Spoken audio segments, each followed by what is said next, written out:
to call to order the workshop for today, March 16th, 2020. First on our workshop agenda, we have an update from the city manager and assistant city manager on our city efforts relating to the coronavirus with Peter Creighton and Phil Kroll presenting. Thank you, Mr. Mayor. Good evening, councilors. Nice to see you. We are living in uncertain times right now. I think you'd be proud of the city staff and the Auburn team, the way they're working together. I'm going to give you an overview in terms of what we're doing regarding the coronavirus issue, how we've been addressing that. The superintendent of schools, Katie Grondin, will also speak this evening during the workshop to update you regarding the activities that the school department's taking. We have an emergency management team that has been working very hard, very diligently on this issue. We have put a message on our website, which I think you've all seen, for the community to be able to know what's happening. We have sent out a memo to the city staff, our Auburn team, regarding this issue and what we're doing, expectations of the staff. We have been discussing various topics related to the coronavirus, such as a staffing plan. If the virus gets to a point where we have diminished staff, we want to have a plan on how to deal with that. We have a site set up now, so we're tracking each day how many people are out and the reason why they're out. We want to be supportive of staff, but at the same time, we need to know what we're dealing with. If we have limited staff for various departments, it's going to mean that we're not going to be able to do as much in terms of the delivery of services that we ordinarily provide. So we're going through that process, talking about how we would do that and what it would mean. We have been tracking the costs for the coronavirus, as well as lost revenue, which we anticipate. I'll speak more about that later. We want to make sure that we're doing that. I've gone through this type of situation before, as some of you may have as well. Remember the ice storm of '98 in particular. There will be an opportunity, I think, for us to be able to get reimbursement for some of these costs that we're incurring, and potentially maybe lost revenue, although I'm not sure about that, but I think certainly the cost. So we are tracking that carefully. And Jill Eastman, the finance director, thanks, Phil, is the one who is overseeing that and in charge of that process. In terms of revenue loss, I will tell you regarding the recreation and sports tourism department, we are expecting that there's going to be a revenue loss of potentially over $100,000 because of the timing of this virus that we're dealing with. We had some events that we were planning to do at the arena, which we're not going to be able to do, the golf show being one of them. As you remember, there's great enthusiasm by Mark Goslin in doing that. First time we're going to have the golf show, and we're not going to be able to hold it because of the virus that's taking place. We have the RV show that we're not going to be able to have. The RV show, we were expecting we were going to have revenues of about net revenues of 30 to 35,000. We're not going to be able to do the RV show. So there are some consequences as a result of the virus that I want you to know we're aware of, and we're being very realistic about it, and we will give you a full report as we go along as the information becomes available. In terms of other things that we're doing, one of the things that we are looking at is when people call City Hall, like many organizations do in the public sector as well as the private sector in this era, we have a voicemail system. We are looking at changing that and having a person answer the phone. We know that there are people that are in need more so than ever and are calling City Hall because they want help, they want guidance. So we want to have someone who's able to answer the phone. So we're working with the different department directors and being able to put together a rotating schedule for people to be able to do that. People that ordinarily would be responsible for certain tasks, because of the virus that we're dealing with, they will not have those tasks to deal with. So we're going to put them to work helping us answer these calls and other ways as well. We're looking at our collective bargaining agreements in terms of the agreements that we have with the different unions. We want to make sure that we are covering all our bases. On cleaning supplies, Matt Fifield, who's our safety director, has been working diligently on that to make sure that we have adequate cleaning supplies and that we're doing what we need to be doing with the various facilities that we have as a city. We are looking at call-in teams for the seniors.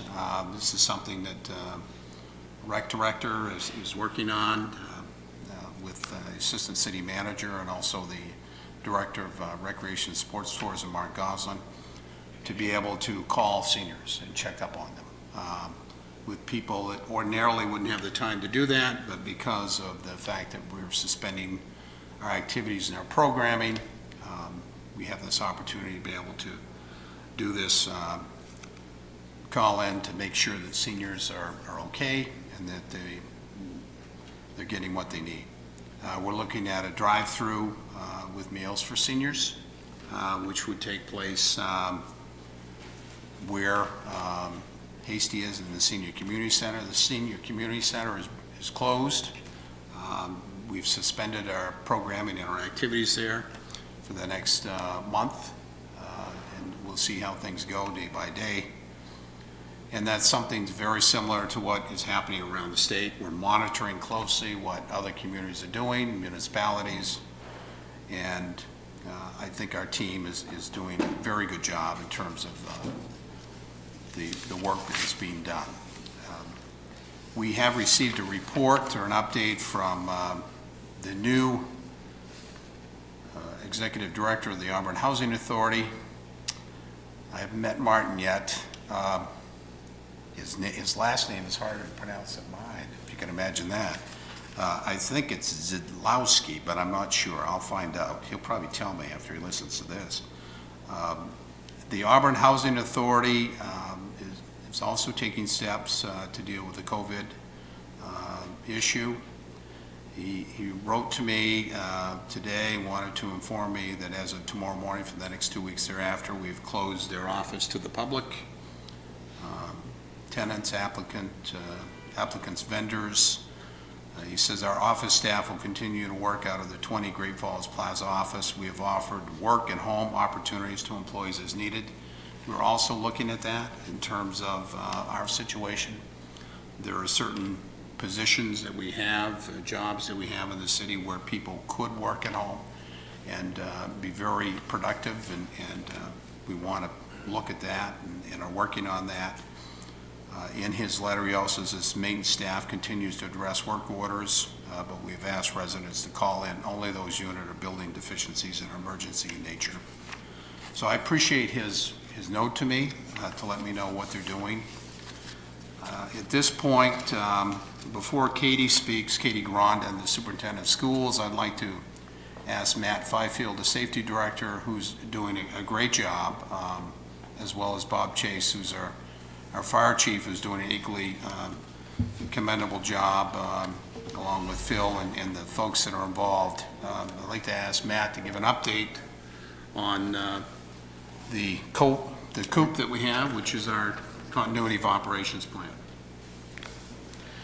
Good evening, Council, Mayor. Give you a quick update. I'll try to keep this as quick as possible. March 13th, I made the official request to the city manager to activate our City of Auburn Continuity of Operations Plan, otherwise known as the COOP. That plan, if I could give you a few examples of what that plan addresses, is how do we maintain the essential services of the City of Auburn. It also addresses individually each department and gives direction for those managers in those departments on what they need to do to identify those vital things that need to get done, but also how do we prevent the spread of this particular virus. Actions that we've taken since activation of that plan are multiple meetings with our emergency management team, informing staff on proper decontamination procedures, also reporting absenteeism, and surveilling of staff. All this time, we're working very hard to maintain these operations and evaluating the constant flow of information. One of the ways we can navigate this situation is by activating the ICS system. That is the most efficient way for us to manage this. It's very familiar for us in the public safety arena, and I'd ask Chief Chase to come up and elaborate on that.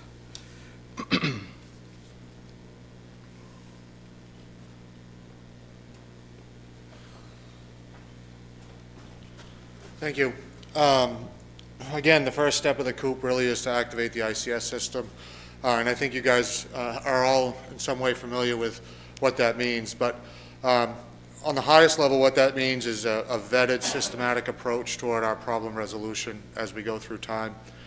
So what that entails in the short term is it's outlined a command structure for the city staff to follow. It allows us to develop what we call incident action plans for a given operational period.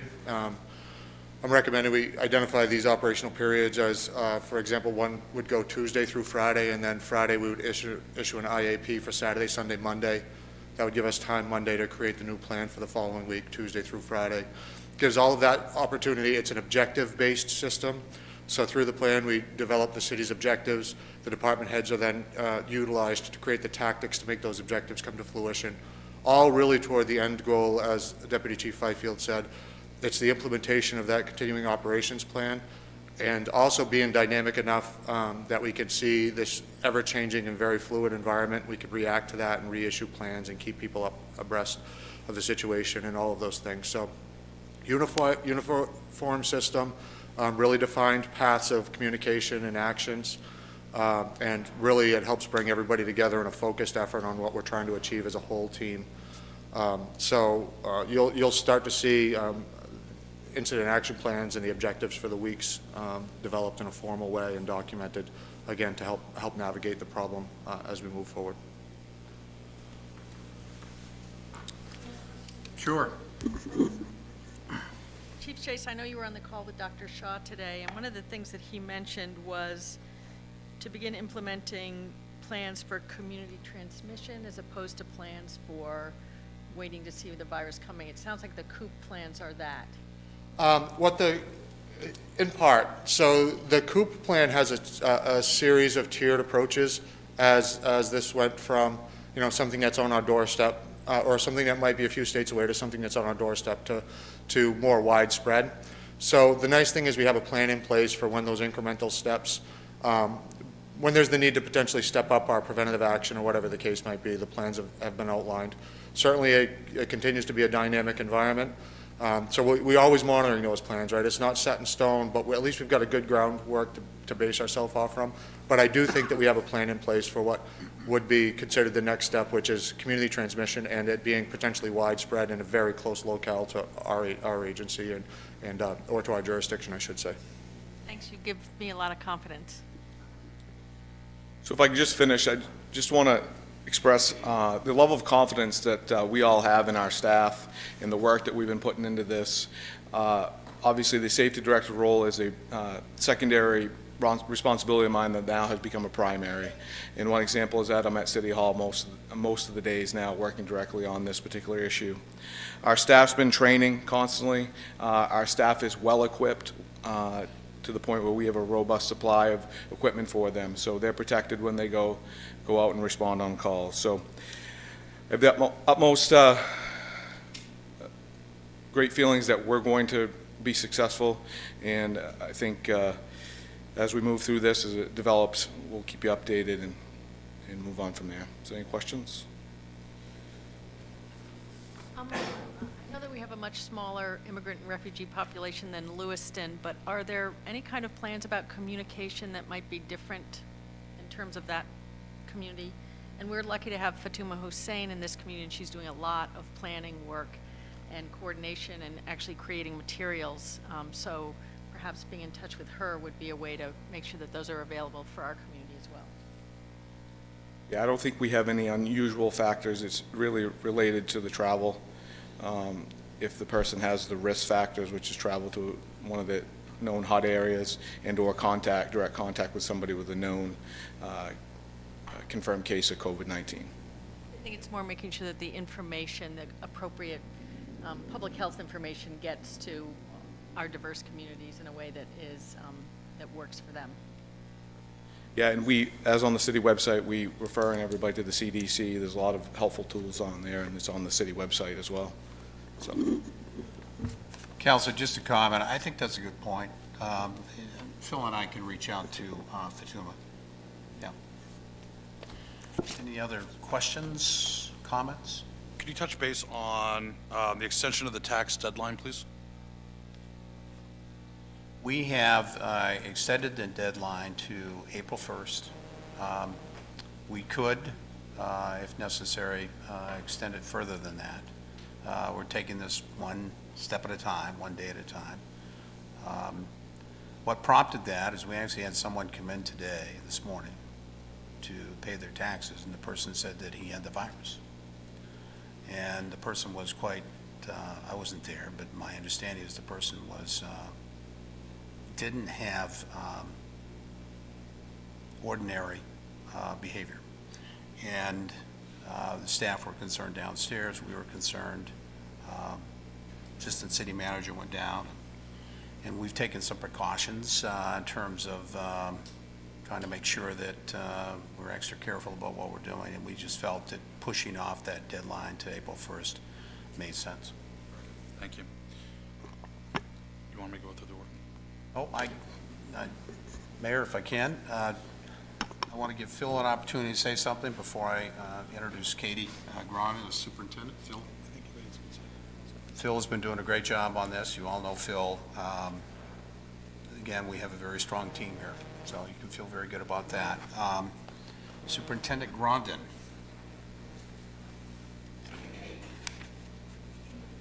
I was going to say thank you, Colin.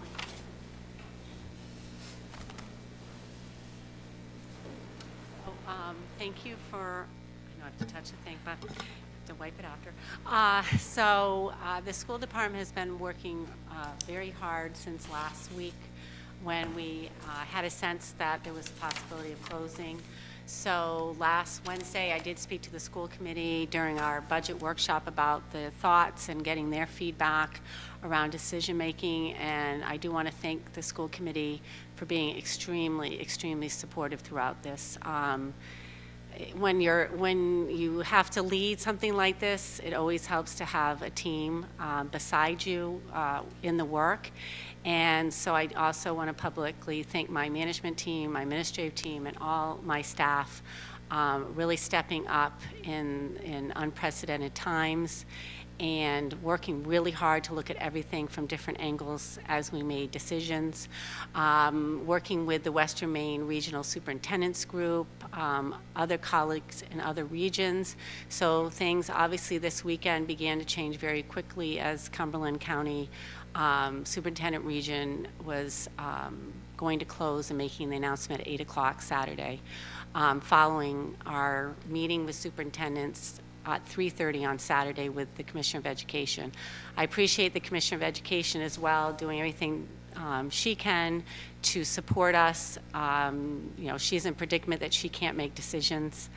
We were all hoping for leadership decision around closing so that we weren't all isolated in our decision making. So Sunday, we did bring in our management team and administrative team to talk through plans that we were outlining for staff On Friday, we switched our workshop day in anticipation that we would need a planning day, and thankfully we did. So today, staff was working really hard on really 3 goals. One being preparing continuation of learning. So to be clear with people, this is different than a snow day. It is not a snow day. The governor and commissioner, this is closing schools for classroom instruction, and that is different. So the staff worked on continuation of learning plans, which could be from Google Classrooms to activities, and so they were putting things together that students could be working through the next 2 weeks. Because they're not required student days necessarily, the work, as students complete work, will be graded upon. Work that's not being completed will not be graded. So it's more of an opportunity for students to learn. It's not accountability on that to the same degree as if they were in school. We will ask for student waiver days. Students are required to attend 175 days by law, and the commissioner has pretty much guaranteed if you put plans in place, the school committee will have an addendum for Wednesday night to approve our plan. I've been keeping them up to date on everything we're doing. And once that approval comes through, these days that students are missing will be waived. What's different is staff have contracts and need to work a certain number of days. And so we're really working hard with our staff not to have to make up time, but so one of the goals was the learning. Another goal was their professional plan. How are they going to meet their professional obligation, their duties? What might that look like for all of our different staff, our ed techs, our LPNs, our teachers. Our food service is essential because we do have feeding sites everywhere, including the rec department, except for East Auburn. However, just make it clear, our families can go to any site. You don't need to go to the site you're at, and you don't need to be an Auburn citizen. If you have a child 18 or younger, they do need to be present with you when you go to the feeding site because we have to account for where the meal is going to. So you could have your child and 2 other children that you may be watching and go to the feeding site and receive your meal. We don't count who we're giving the meals. We count who we're giving the meals to, but not their identification. And those meals will be reimbursable. So that's good for the communities. Surrounding communities will also be offering. So that's one thing. So people put plans together. They can meet those plans in the building. So there may be some that choose to go into the building and do their work. There are others that are going to be doing it remotely, and then they can do a hybrid of that. So we've put out a variety of things that people can do for professional development, for their professional responsibilities, and we've told our staff people will continue to be paid. That is our goal, and we also need the balance of doing work for that pay. So that's what we're working on right now. If the direction from the state changes, which is that we're closed and meaning everyone is to stay home, that requirement around work probably will shift. But we're not there yet. And so this morning, so those are the plans. The third one is to continue to reach out to families and have a communication plan, whether that's touching base through an app that you use with your families, whether that's phone calls. So making sure that we're continually to check in with our families, especially if we know a family that may need resources.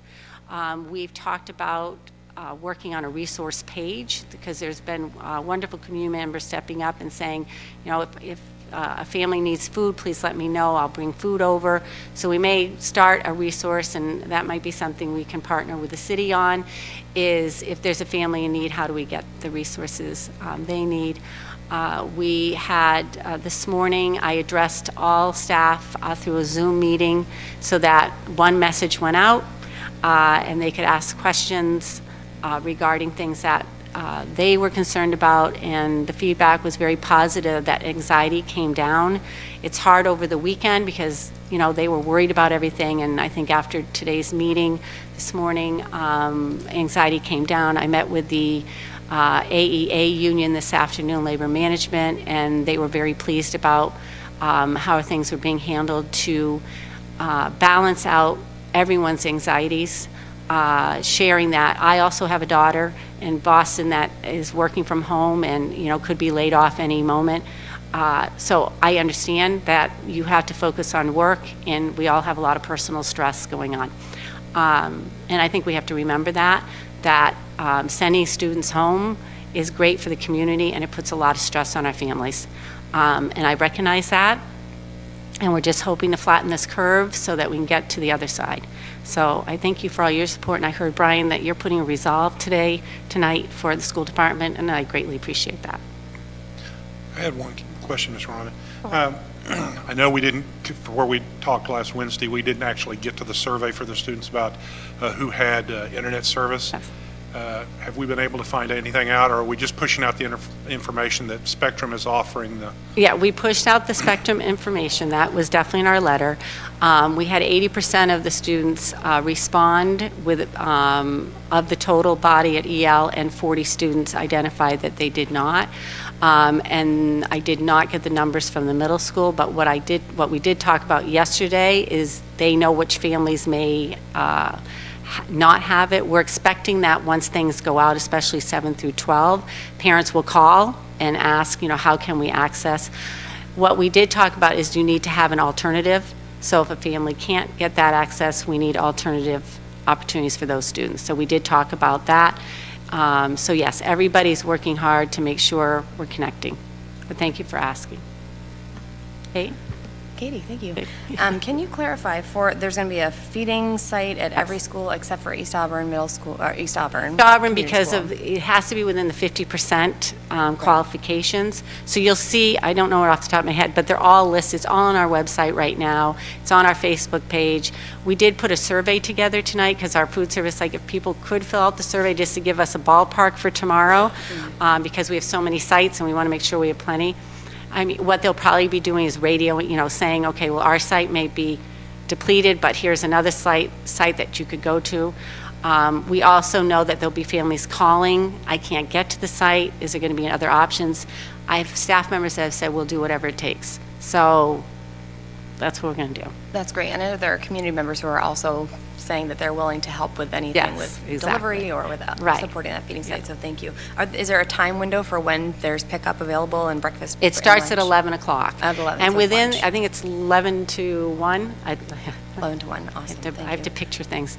11 to 1, and you will be getting your breakfast item when you pick up your lunch. So they're getting both items so that people have food for the morning. Great, thank you. You're welcome. Holly? You had mentioned, and I'm not sure what I understood, the idea about the different in sort of learning outcomes. There's something you said that they don't. Right, this is not a required student day. These are opportunities to continue learning. And so it's engaging in practice. It might be engaging in a project that you're doing. It's having students, you know, these are the things we're working on. We want you to continue to work on that, but it's not a required student day. So there is a balance of that, and so that's the message. Yeah, Thank you. you're welcome. No, very good. So on behalf of the entire city, thank you very much. Those leadership decisions that you made are not easy. No. They're difficult. And when you own them, you own them. You're great, and we'll support you on this. Yeah, thank you. The counselors and I have all talked, you know, over the weekend and everything as your decision-making process has been evolving. So we appreciate that. We appreciate the leadership from the chair too. Her and I have been in communication Good. as well over the weekend. So very good. All right. If there's nothing else, thank That's you. it. Thank Good. you. Katie, very thank much. you very much. I appreciate the relationship. Yeah, absolutely. Thank you.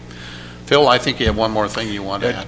One thing we didn't talk about was communication plan, just so everyone knows we are working towards that. We're trying to be very mindful of, like anyone else with their emails right now, you just are getting a lot of emails that are coming through with every organization you may have ever been connected with on things you should do. So we're mindful of that. We're really trying not to push out a great deal because we want, when we do push something out, we want people to pay attention to it. When we did our initial push, we put links so that hopefully people are accessing that and getting the most up-to-date information rather than us needing to rewrite what the new updates are. Those links will be able to continue being able to access that information, whether it's at the US CDC or the state CDC sites. So we've got a little bit of pushback regarding us not communicating a great deal. That's our purpose. When there's something that we need to push out, we're going to push it out, just so that people are aware of it. And we are still, like, the rec department will be pushing out, they're putting together some after-school activities for parents, so at home, so that they'll have activities they can do with their kids. So they're putting together some packages like that. They'll push that out through their rec page. We'll probably put out a connection with that with our social media as well. But we're trying to be mindful that we're not putting out different emails all throughout the day, so that way people will pay attention when we do send something that's important that they should pay attention to. That's it. Very good, thank you. Mr. Manager?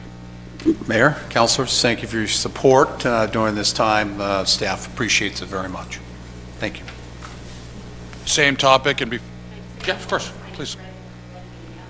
This is what this is, constant information changing. So for the feeding, the children are encouraged to be present. If they're not present and ask for a number of meals, they can get that.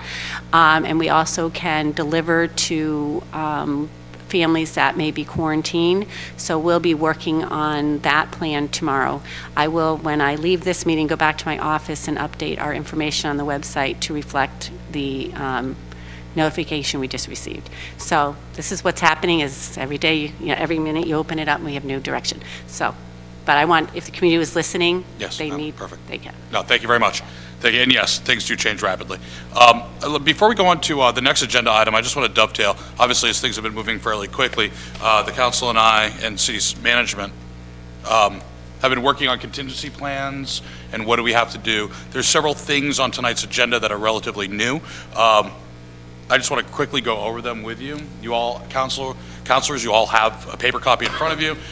If anyone at home, audience has paper copies as well, you can log in and get the amended, updated agenda. I think it was updated about 45 minutes ago, about quarter of 5. So it's relatively new. A few things there, just to bring it up to you.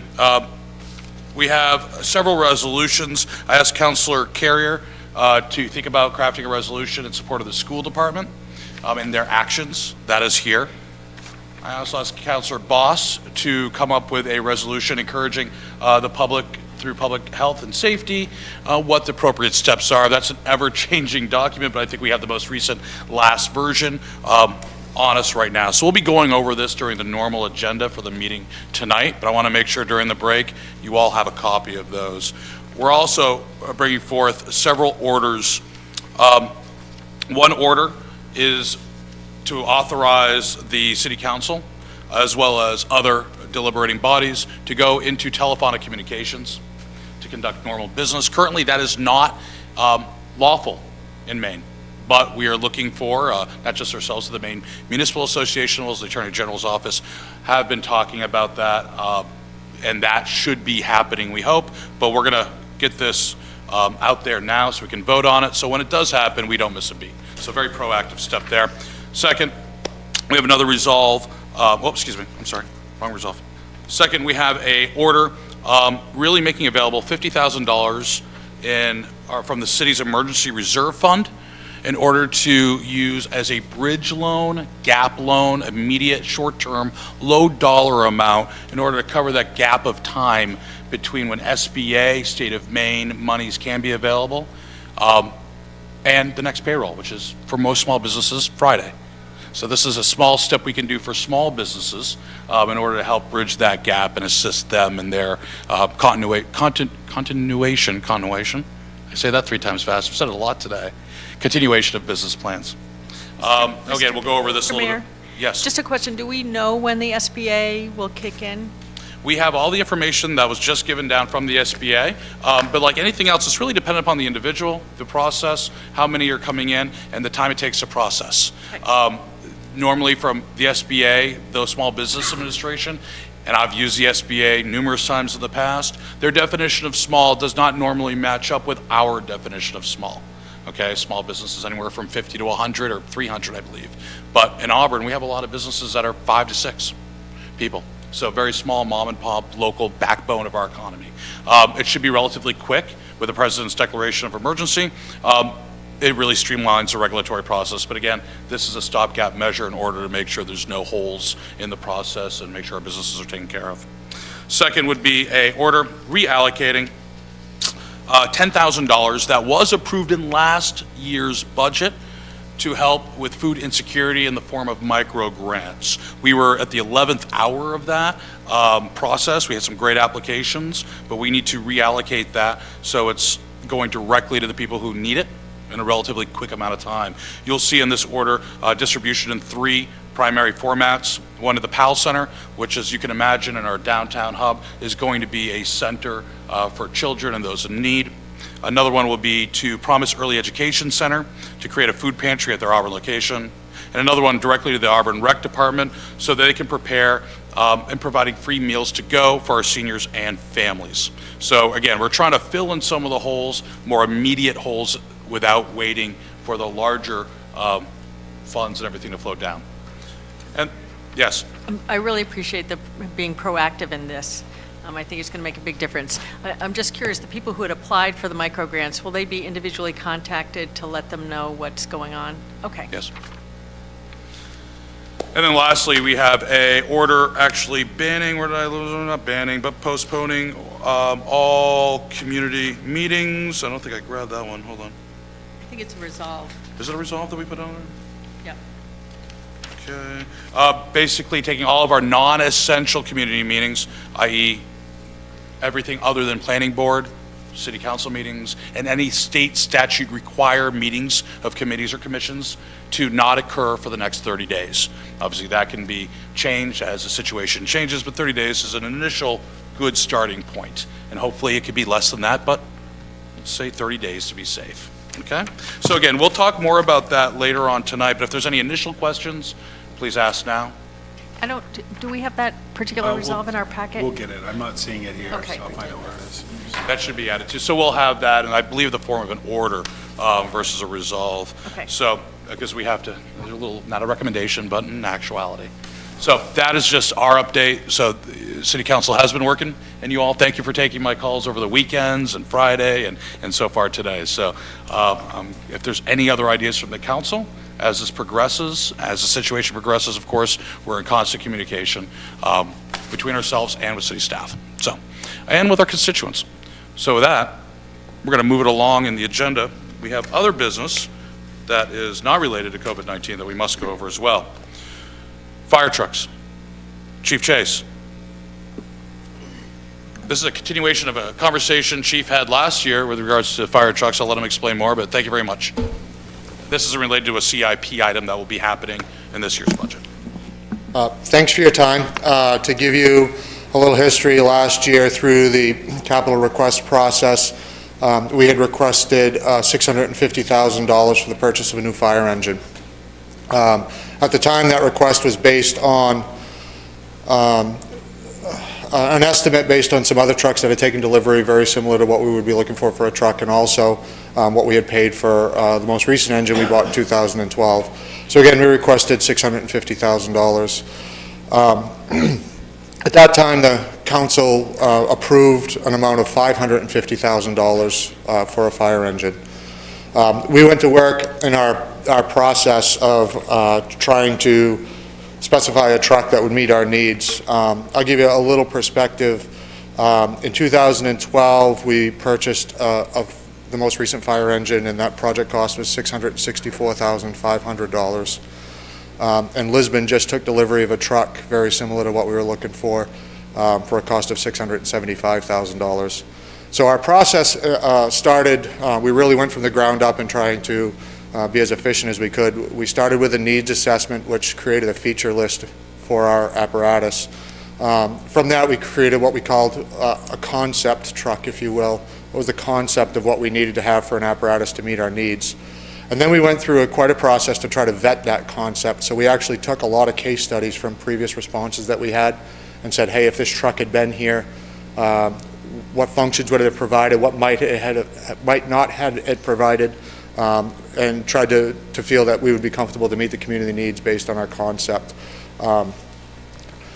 In order to try to get to the budget points that we really wanted to, there are a lot of subsystems and capabilities that we removed from the truck, and we wanted to be sure that with case study, we didn't put ourselves in a real detriment for that. From there, knowing what the concept truck looked like and having made those edits, we contacted several vendors and toured the state. We went to 6 different departments, saw dozens of fire trucks because a vendor might have a certain feature on this truck, but another feature on another truck. And so we looked at a lot of fire trucks to try to get a feel for what there would be and where we wanted to go.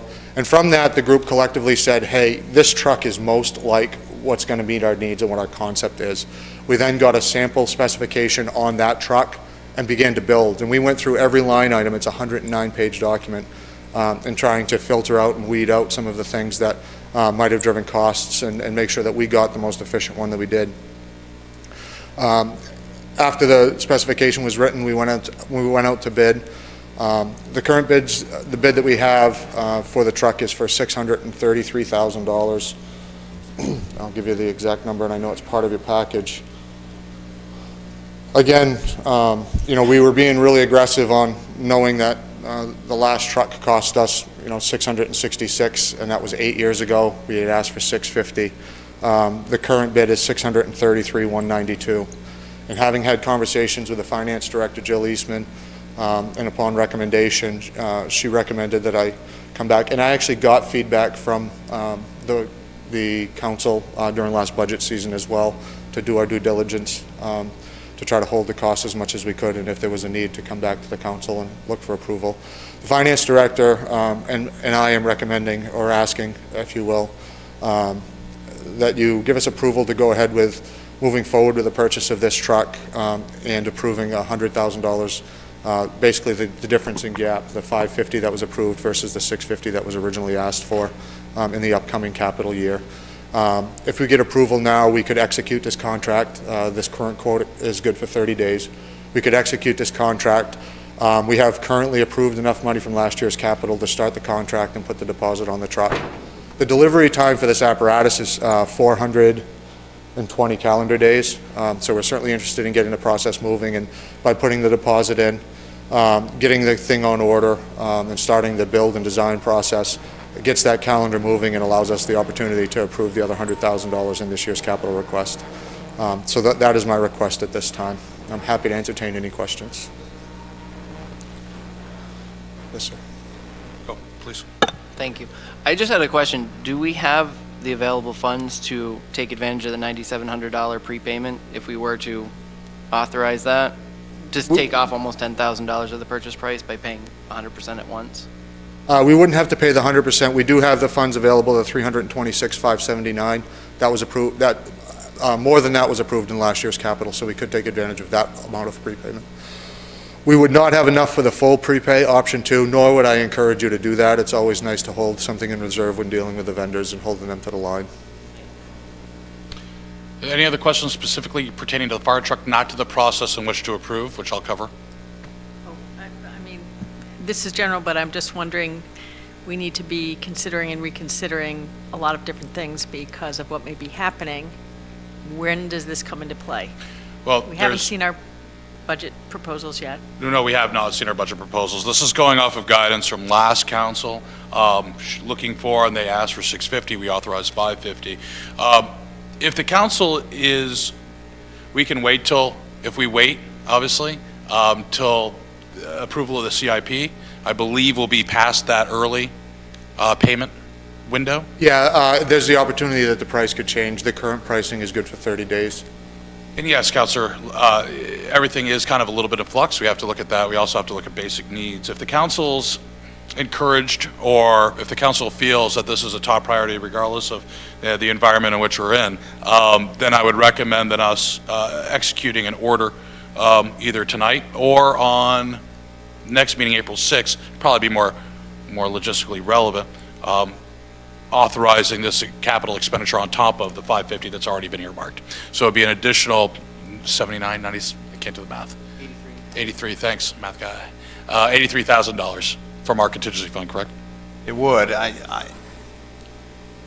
I support the recommendation from the fire chief and the finance director. I talked to the finance director about the request for the $650,000, and in speaking with her about it, her feeling was that we have $100,000 in the CIP for FY21, which I'm recommending, which would bring us to $650,000, even though we have this quote of $633.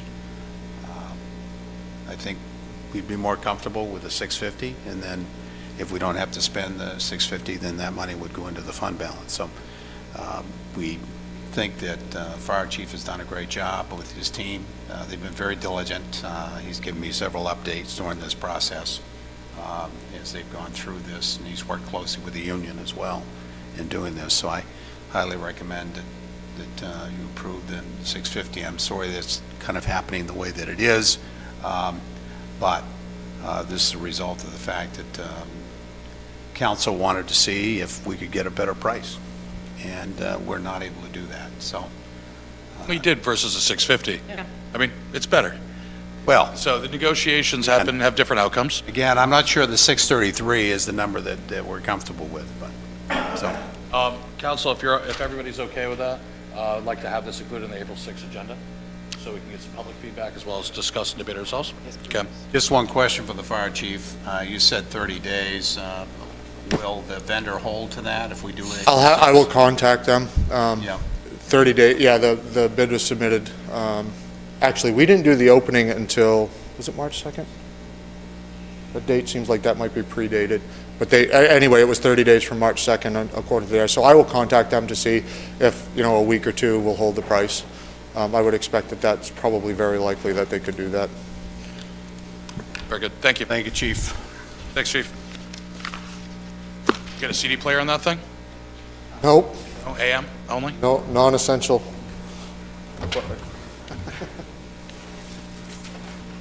Next, cable TV bylaws. Assistant City Manager Phil Crowell will be presenting. Thank you. Back down. Do you want? I can pass those out. Okay. It's being passed around as the order that we were talking about regarding boards, commissions. Great, thank you. Thank you. So cable TV bylaws, and our council rep is Council McLeod, so you can certainly chime in at any point with this. For those who may not know, this committee has really struggled over the last couple of years. It has not had a quorum, I think, since 2018. One thing that we have done is we started really working with our new council representatives from Auburn and Lewiston. For those who do not know, this is a joint advisory committee. The board's bylaws had some language that we just thought should be changed. We had to wait for an actual quorum, which we finally obtained one at our last meeting, or next to last meeting. City of Lewiston has appointed 2 citizen representatives, which allowed us to get above our quorum. The couple of things with the changes is, one, the monthly meetings times has changed for this committee. It works best to meet earlier, late afternoon rather.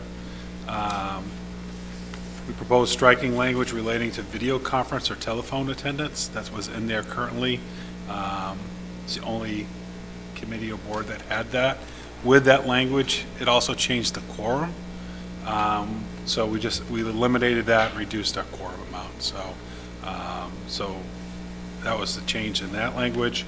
Also I already talked about changing the quorum language, and adding language for Auburn that matches Lewiston's language regarding staff representation. I think one of the challenges we've had with this board is that there has been no consistency with staff representation on this board. Lewiston does have a rep. That rep is a voting rep. The language that we're proposing is the same. So Auburn has a consistent representative on that board that would be a voting rep.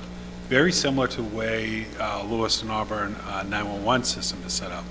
You have staff representatives that are on that board that also have that voting representation, which would be the two public safety chiefs from both communities. And then amendments of the bylaws requiring the 60-day action by council. I think there was a lot of, the way that you read that could be confusing for folks. Our thought was, once we submit that to the council, then the council, to the clerk rather, the clerk will make that. The clerks have a process for themselves on getting these things on the agenda. We did not need a 60-day action. That 60-day action was interpreted by some to mean that nothing could take place for 60 days once the council had that information. It's not the count. It was more that the council had 60 days to take action. So, so those are the changes within the language. I think, like I said, Councilor McLeod and I can certainly chime in if everyone has any questions regarding these changes. Good job. Counselor? No, all the changes are amenable to everybody, and with the current flux of some court cases that are coming out, this committee will be a little bit more important currently coming up than it could have been previously. Very good. And, you know, I like the cleaning up aspect. And it just, again, reinforces the fact, though, unfortunately, it's going to be delayed indefinitely.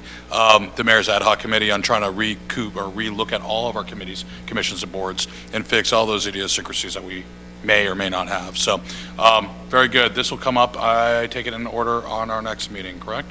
That's correct. Yes. Okay. And one reading, two reading? So this is just one reading. It's just a bylaw change for this committee. I believe Lewiston will just move forward with taking action tomorrow. So we, in our practice here, is that we have a workshop before any items voted on. So we're just gonna, and it's fine. We'll, it'll eventually get done before our next meeting. And actually, with the order that we passed out, there'll be no board meeting anyway if that's passed. So we're really not pressed on any deadline. So. Very good. Thank you very much. Next, we're going to move on to hydropower licensing update with Mr. Cousins. Thank you, Mayor and City Council. Appreciate the opportunity to talk about this. It doesn't seem quite as important or time sensitive as it did as we were prepping the materials a week or so ago, but I think it is a good chance to just let you know what we've done so far as hydropower licensing, renewals, and talk about the upcoming license renewals so that hopefully we can get some direction from you on how we want to approach those. The Federal Energy Regulatory Commission, or FERC, requires that hydropower facilities and other power generating facilities like windmills be licensed. And the city has an opportunity to participate in the licensing process as a stakeholder. We don't get to make any real decisions on what ends up being required, but much like a resident participates in the planning board process at a public hearing, the city can provide comment and ask for things, point out where they're deficient, and try to encourage the FERC board to require something that corrects the deficiency that's pointed out. Hydropower facilities are up for license renewals every 30 to 50 years, so really we only get probably one shot during our career in public service at most of these to think about what the needs are over that time period and ask for that at the beginning of the license period. The process requires the applicant to address the impacts of their facility. They're using a public resource, a public river, to generate power to earn income. It's a business operating with the use of a public resource. So they do require that they address any fisheries issues that are created, recreational issues. That's kind of been our focus in the existing licensing processes that impact us the most locally, and as well as any other potential water quality or other impacts. The Lower Barker Dam license was set to expire in 2019. They started around 2014 with that licensing process. It looked like they were close to a decision last year. They didn't get one, and they've appealed a requirement under their clean water certification. the hydropower facility owner has appealed the decision to require fish passage, upstream passage as part of that. So we're still waiting for a decision on that. The city advocated throughout the process for recreational resources mostly. It's a very small or relatively small facility, doesn't have the income that some of the larger hydropower facilities have. Some years it operates at a loss, some years it makes a small profit, but really doesn't have the ability to fund large recreational improvements. Upper Barker Dam, I think, is a little bit better in that regard. The license is set to expire in 2023. We're already about 2 years into that licensing process, and we've provided comments related to recreational opportunities along the Little Androscoggin as part of that. They've been a good warm-up, I think, for staff and the council to get used to the hydropower licensing process. It's complicated, and they have, the applicants have consultants that do this. You know, they just bounce around from facility to facility, and they do this full-time, so they're really well-equipped to use the process to their advantage. Whereas towns that may see this problem, seeing it 4 times over the next 20 years or so, that's probably more than most communities see for this process. So I think we have a chance to prepare for the 2026 relicensing of the Lewiston Falls Monty Hydro.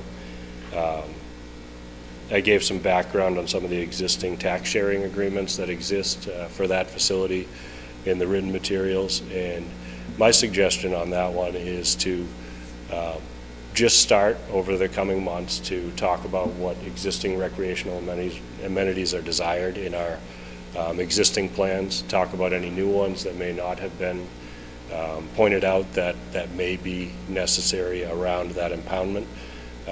That impoundment starts right across the street at the Great Falls and goes up to basically the top of, about halfway up North River Road. The last time we were talking about major license amendments was, had to do with Gulf Island Pond. That facility is up for relicensing in 2036, so we've got a ways to go before that one comes up. My suggestion would be that was just to start to shell out what our desires would be as part of that Monty Hydro process. And in the past, we had a resolve with 5 communities that border the Gulf Island Pond area. We could consider doing something similar with Lewiston, where we're really the only 2 municipal stakeholders for that facility if we wanted to coordinate in working with Brookfield, who will be the applicant for that process. I think the benefit of that would be that we're not competing with Lewiston for asking for recreational amenities, and we may be able to coordinate them a little bit better and have one voice essentially going into that process. I added a section that summarizes the integrated licensing process and the traditional licensing process. I think that the integrated licensing process will be the one that Brookfield chooses to use. That's kind of the go-to per default process for hydropower facilities.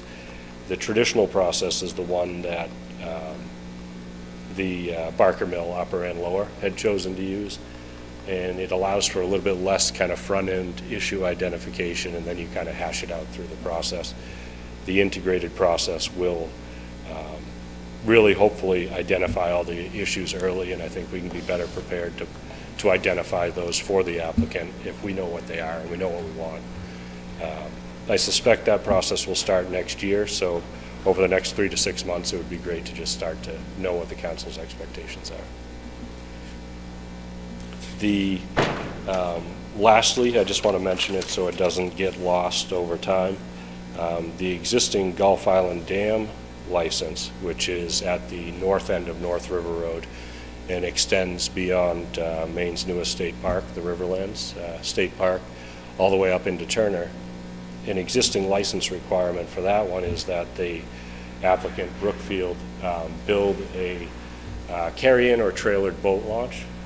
That would give another access point. The current one's at the very north end of that impoundment in Turner, 9 river miles from the dam in Auburn, both for emergency access. If there was an emergency on the southern end of that impoundment, it's likely that the sheriff's or fire department would have to drive to Turner, put the boat in, and come 9 miles downriver to help somebody. It's also an opportunity to be the public boat access to Maine's newest state park, which I think is a pretty incredible opportunity, and at no cost to the city, but we really need to work with the community in East Auburn and see if there are pedestrian-related improvements that would get them comfortable with having that type of boat traffic in their neighborhood, and really I think it could be an asset over time if we could do it. Why don't we, if I could, before you continue, you mentioned, obviously starting the talks over the next couple months to see what we're looking for. I'd like to ask the city manager to include this as kind of a footnote in our next strategic planning conversation.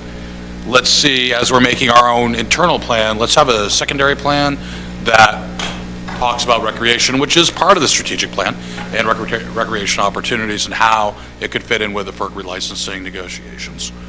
I'll make a kind of a note there so we don't forget. Thank you, Mr. Cousins.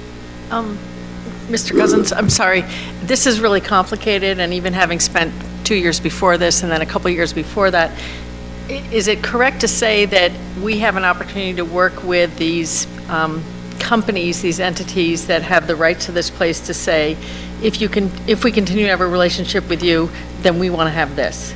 Yes, during the licensing process, we could certainly say that, if there's an impact of their facility that limits recreational access, or if they own the land around the impoundment, and they do in a lot of cases, an extension of a trail or another river access point, those are all reasonable things to ask for in exchange for their use of the river. So does that make sense? It's complicated. We're basically saying if you want to have this license, Makes then pretty you sense. need to give us this. It makes pretty good sense. Yeah, Yeah, it does. it- It's just, it- it's complicated when you're listening. Not really. Just And how pretty- much pretty do you clear. think the change in the water quality rating is going to affect this? I don't know. I don't think they have the ability to change it in a lot of sections of the river. No matter what they do operationally, if the dam's there, they may not be able to impact it all that much. But that's something we could look at over time too. They do have existing water quality requirements, like dissolved oxygen has been a big problem in the impoundment. They have an aeration system that they're required to operate within some of the impoundments to try to improve that. They have minimum flow requirements to make sure there's enough water in the river at all times, or at least as much as there would have been naturally during the really low flow times. So I think we're better equipped to deal with the recreational kind of pieces of it, and I think we rely a lot on DEP and the fisheries agencies for the water quality and fisheries issues, because that's their area. And we'll be hearing from Grow LA too about their plans. We might be. It sounds like one of the speakers may not be able to be here tonight, so. Thank you. Road Lewiston, Auburn, actually. I asked them to change that. So thank you very much, Mr. Cousins. Thank you. Appreciate it. That's the last agenda item we have on tonight's workshop. I'll call this now to order. What's the last word I'm looking for? Workshop's over. We stand adjourned. Thank you, adjourned. It's been a long Monday, folks. We're going to stand adjourned from the workshop. We'll reconvene at 7 o'clock for our regular scheduled meeting. Thank you.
call to order this meeting of March 16th, 2020. Please join me in the Pledge of Allegiance. I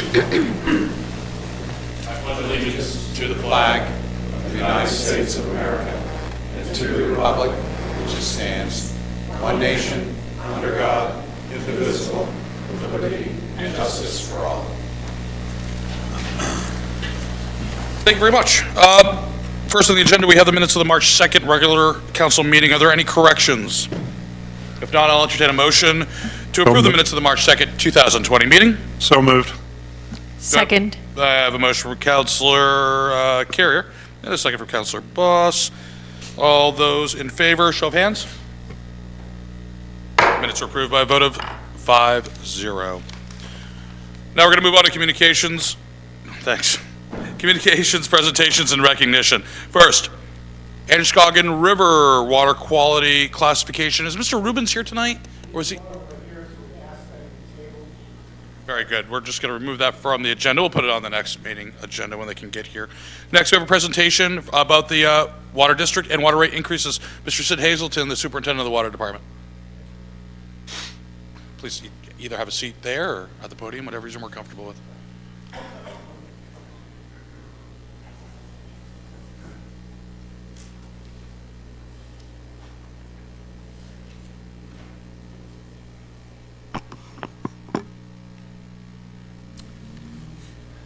Hello, good evening. Thank you to City Manager Peter Creighton for inviting me here tonight.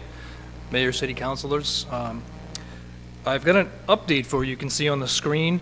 I was asked to briefly talk about 4 of the recent efforts that we've undertaken at the Water District. Number 1, the recent water rate adjustment that we just went through. The Lewiston cost sharing appropriation. Our recently completed Lake Auburn alum treatment. And last but not least, our progress on combined sewer overflows. Now, these 4 items I'm going to talk about, each one of them could really warrant their own presentation and take quite a while. These are complicated subjects. They took months of planning, cooperation, and effort to put forward to get to where we are. But in the consideration of time, I'm going to kind of highlight them. But if there are any questions, certainly feel free to ask. Starting right off with the recent water rate adjustment that we had effective March 1st of 2020, we did put into place a 13.7% rate increase. There were 2 main reasons for that rate increase. Number 1 is draw your attention to this prop that I brought. Probably most of you have seen this. It's been around a few years, but it's relevant. This is an example of one of the water pipes that was in operation just a few years ago. That was taken out of 5th Street in New Auburn. This is a cast iron water main. We have about 130 miles of water main in the city. And unfortunately, we have probably half of our pipe is made of cast iron. Not all of it is in the bad shape that this one is in. This is what we call an unlined cast iron pipe. We also have lined cast iron, but the point is all the cast iron pipe has to eventually be replaced. It's very old, very brittle. This piece here is probably over 100 years old. So we've probably got roughly 15 miles of this type of pipe still left in our system that's distributing water. The rest of it is the unlined the line cast. We had been budgeted to replace about 1.5 miles of this type of pipe every year, but we wanted to accelerate the rate of replacement to 2 years. And the other reason for the rate increase was to get our operating cash on hand up to 100 days. That's the American Water Works standard for having operating cash on hand. We had someplace between 40 and 60 days of cash on hand. So this rate increase enabled us to do those 2 things. We did look at other increases, one lower, one actually higher. We looked at, and I know we've got a lot of comments back that, that rate looks high. If we went with a lower rate, it would not have allowed us to increase our pipe replacement or get the goal of 100 days cash on hand. We also looked at an alternate rate increase, which would have been much more, that would have enabled us to put in 3 miles of pipe, but that would have been more than we felt that our customers could handle. One point I do want to make about this, or a few points, due to our filtration waiver, you may or may not know, but our water is not filtered that comes from Lake Auburn. Because of the quality of the water, we do have a filtration waiver, and that allows us to have some of the lowest water rates in the state. With this rate increase, a typical family will see about a $35 a year increase on their water bill. A minimum user is what we'd call like a couple or a single person, small family. They'd see a typical increase of about $23 a year with this rate increase. I know there was some discussion about the fire protection charges that came as part of this. We do determine the fire rate charge by what we call the curve. The Public Utilities Commission has a formula that determines what we must spend for providing public fire protection. And that's how we derived that fire protection charge that went into this rate increase. This chart shows, I know you can't read it, it's very hard to see. However, this is about 100 of the water utilities across the state. On the far left, you can see where Auburn stands. Prior to that rate increase, we were the 5th lowest water rate charged in the state. After this new rate went into effect, we became the 11th. We crept up the chart a little bit, but you can see we're still way at the bottom of the scale in terms of other water utilities across the state. Moving right along, the Lewiston cost share. I know that this has come up, it's quite controversial, but there is a lot to this. We have a long history of sharing Lake Auburn with the city of Lewiston. We've worked for a number of years on how to apportion costs that are shared for the water that we use.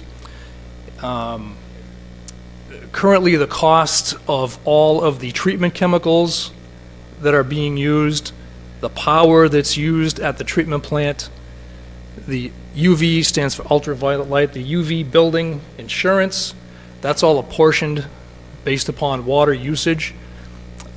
In terms of water usage, Lewiston, it's basically a 60-40 split. Lewiston uses a little more water than Auburn does. We do have a number of shared personnel and watershed efforts. We both supply personnel to the treatment plant. We also share watershed protection costs, and that's outlined in an interlocal agreement that we have. We also have a number of individual interlocal agreements that go all the way back to 1997. Some of the agreements are based upon apportionment of costs, and some are split based upon what it is. At our last trustee meeting in February, the Auburn Water trustees did vote on current operations to maintain the existing cost-sharing agreements that we have in place, and for future projects to review internally and discuss with Lewiston on a project-by-project basis. As projects come up, we'll look at them, negotiate them. If for some reason whatever gets done benefits one community more than the other, we'll look at that and do a cost share as appropriate. So that's what was decided last month. The recent Lake Auburn alum treatment, if you remember, I came to you folks, I believe it was last spring. Back in the fall of 2018, as a result of an algae bloom we had at the time, we did a copper sulfate treatment to the lake, about a 300-acre area around the intake. That was basically to eradicate a certain type of algae that was blooming at the time. At that time, we knew that we would if a copper sulfate treatment became necessary, then that would be followed up the next year with an alum treatment. And so that's what we did during the summer and fall of 2019. That was completed. It had many benefits. The two major benefits was alum is a natural coagulant. It takes phosphorus out of the water column and sinks it to the bottom of the lake. And once that alum does come to the bottom of the lake, it attaches to the sediments that are in the bottom of the lake. Most of them, there's a high percentage of iron in the sediment at the bottom of the lake, and that alum helps to bind up the iron-bound sediments and prevents it from releasing phosphorus from that iron back up into the water column. So it has a real two-part benefit. As a result of that project, we do expect to see several years of improved water quality, and that will essentially, it sets the clock back for us. It's not the ultimate solution, but it does set the clock back and allow us time to identify and eliminate any other phosphorus inputs that are coming into the lake. And that was the main focus of that project. I would like to draw your attention, there is a video of the alum treatment. It was actually a pretty neat project. It took several months, and we did a kind of a homemade video, if you will, of the entire project. There we had a drone fly over so you could see the actual barge that was deploying the alum. We did a lot of lake monitoring, and all the people that were involved in that project are interviewed. It's like a 15-minute video, so I would encourage you to check that out on the website, lakeauburnwater.org. Last but not least, we are making progress on our combined sewer overflow projects. Many years ago, when the Clean Water Act went into effect through the Environmental Protection Agency, at the time, most, if not all, of the catch basins in the city were connected directly to the sanitary sewer system. And whenever it rained really hard, the sewer system couldn't handle all the flow that was coming in. So we had a number of combined sewer overflows, basically points along the river where the excess water, basically diluted sewer, would go right into the river. So over the last 20 years, we have been very diligent. We're far ahead of almost any other community in the state at doing this. We had a very aggressive program for separating the sanitary sewer from the stormwater. And the city of Auburn has always been a partner on this effort. We've spent over $20 million in the last 20 years on this effort. We're nearing the finish line now. We've done a tremendous amount of work. Back in 2006, we actually got a recognition award from the EPA for the work that we had done, but we're not quite done. We originally had 8 combined sewer overflows. Now we're down to 2. The 2 that remain are, there's one down in back of the Roque Block, down by Festival Plaza, and there's also one on Riverside Drive. All of the sewer in Auburn goes down to this Riverside Drive location. It actually goes under the river and up into Lewis and into the treatment plant. So there's one active combined sewer overflow at Riverside Drive. That one, we are not required to eliminate that one because that's the last hydraulic relief point for the city of Auburn's sewer system. But we do need to close the Festival Plaza CSO by the end of 2022, and we have a good plan in place for doing that. We had an investigation done last year, so we did identify a few sources of inflow, a few roof drains, a few catch basins that are previously unbeknownst, but we have identified those. We're looking to eliminate those this summer. The goal is to contain what's called a one-year storm. And that's defined as 2 inches of rain over a 6-hour period. If we can contain that amount of inflow into our sanitary sewer system without causing a CSO backup. That is our goal, and we are very, very close to accomplishing that. So we do hope to, at the end of this construction season, to be where we need to be on that. And that is basically, well, let me see, there's one more. This is a graph of you can see everything is sloping down. That's a good thing. Back in the year 2000, you can see the amount of millions of gallons of combined sewer overflow that was going to the river for every inch of rain. You can see the progress that we've made. Progress has been made by us as well as Lewiston on these efforts. When you get out to 2018, you can see the extent of our problem is definitely headed in the right direction. Great, thank you very much, Mr. Hazel. Is there any questions from the council on these topics? Councilor Zanya? Yes, a couple. You talked about projects that may come up that you would consider between both cities. Can you give me an example of what that one might be? Just so I get the scope of what you're talking about. Yep, as I mentioned, we do have a filtration waiver right now. If it ever is necessary for us to build a filtration plant, if we lose our filtration waiver, we'll be required to build a filter plant. If that happened, there'd be a detailed analysis of the components that would go into it, how much it would cost, and how much that would be apportioned between both entities, between the district and Lewiston. That's probably the biggest example. Are there smaller ones that you see coming up in the near future? And if they're not off the top of your head, you don't worry about it. I was just curious. Well, nothing to that magnitude, but every few years we do come up with projects like this alum treatment we did was a project that was split. It's something we both needed, and that was an example of a larger capital type project. And that was split 50/50? That one was, yes. Okay. And the last question I have is what process do you use to identify and eliminate phosphorus? Because that really is the issue. What is that? What process? You said we're working on identifying and eliminating the phosphorus coming into the lake. Right. We do we do a number of things. We do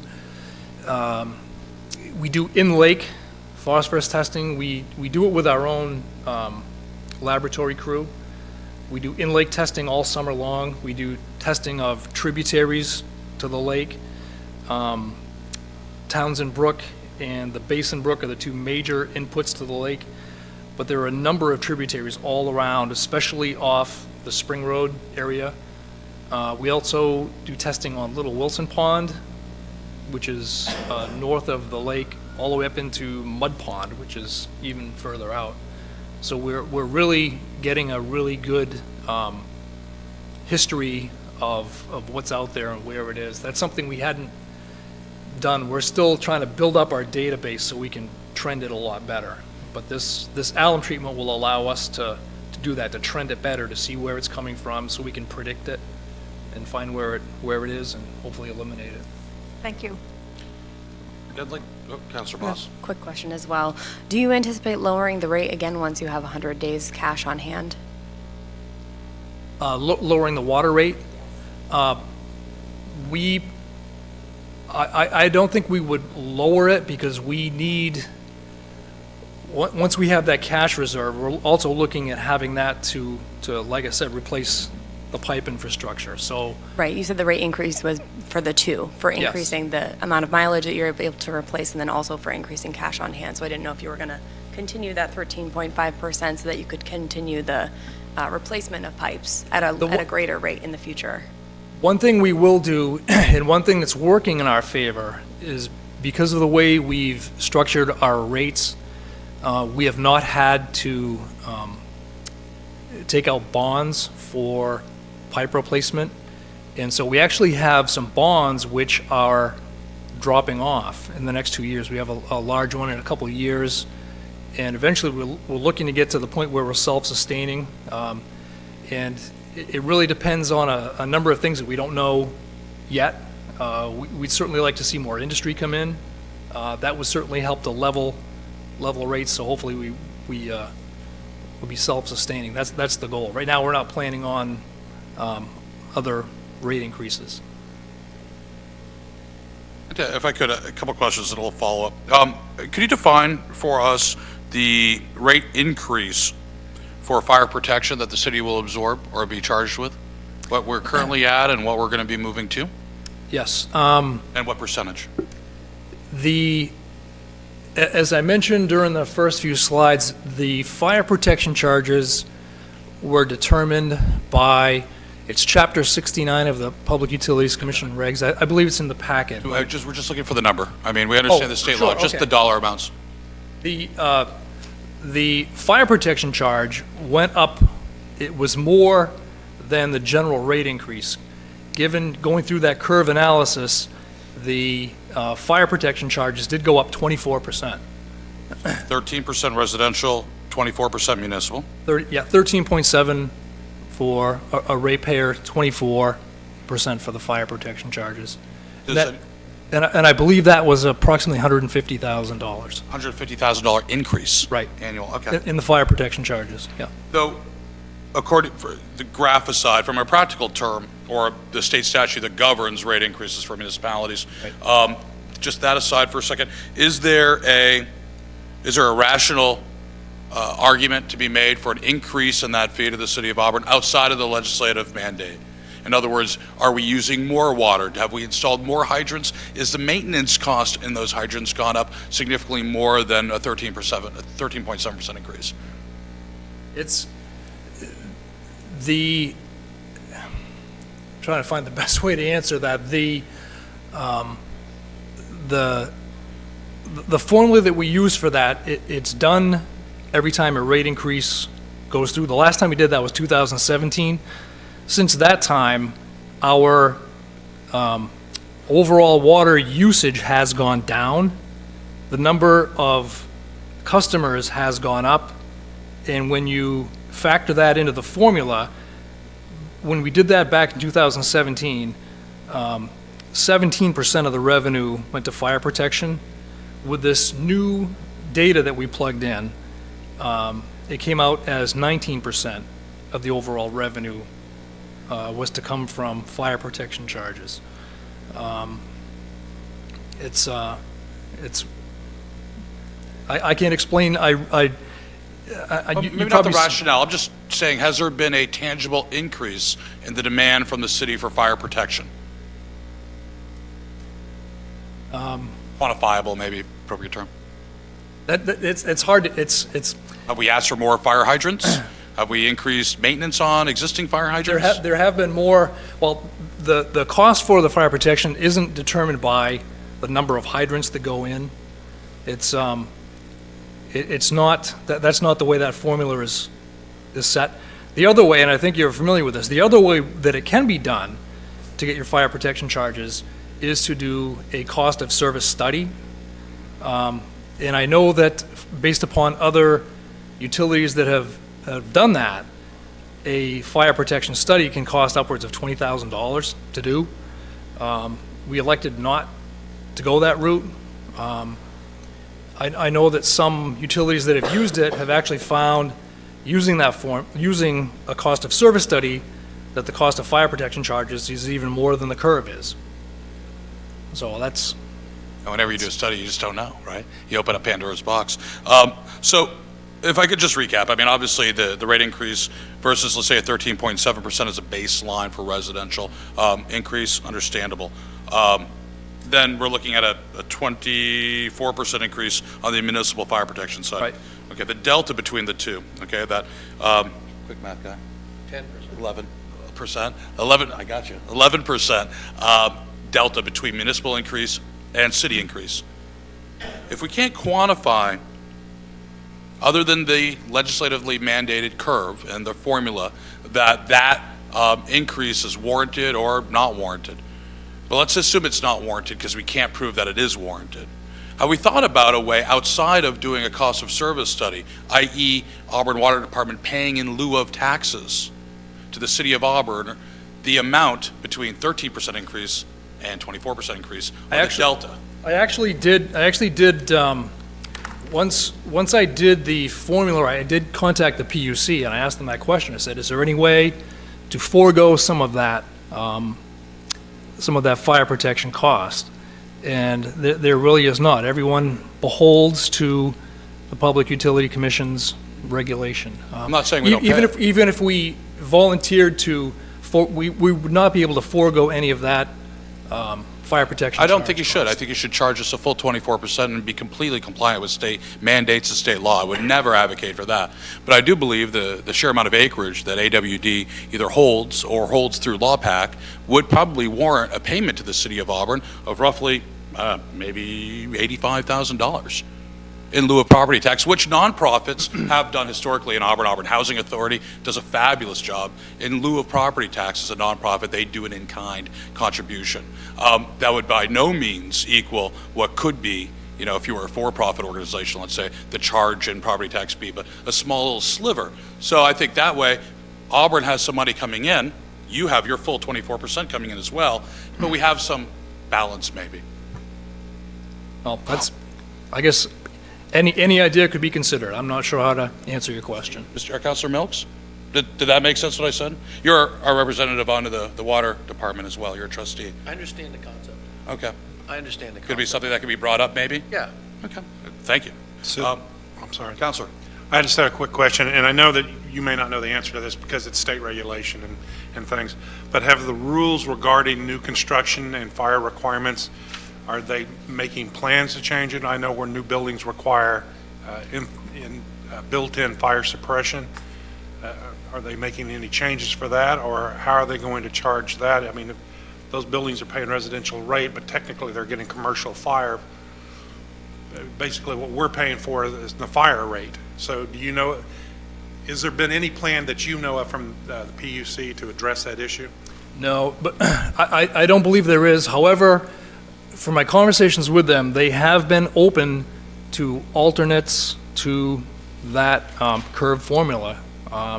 If someone brought them something, they'd consider it, look at it, and it just hasn't seemed to happen. They do hear a lot about this. We're not the only utility that's been through this and get asked about where it. the fire regulations have been changing, Yeah. over the last 10 years. My nephew actually deals with that, and I was just wondering if there were any changes that were coming up due to it, but, Not to my knowledge. okay, thank you. If I could do a follow-up question, just on going back to cost sharing by municipality. Recently it was brought up in the Auburn Water Trustee meeting, and it was voted down at that point. What was the dollar amount that theoretically could be, shifted from Auburn to Lewiston if cost sharing based upon proportion of usage was applied across the board? I'm trying to think. I don't know if you remember that. No, okay. I could get you that number. I don't have it off the top of my head. Mr. Manager, did you have?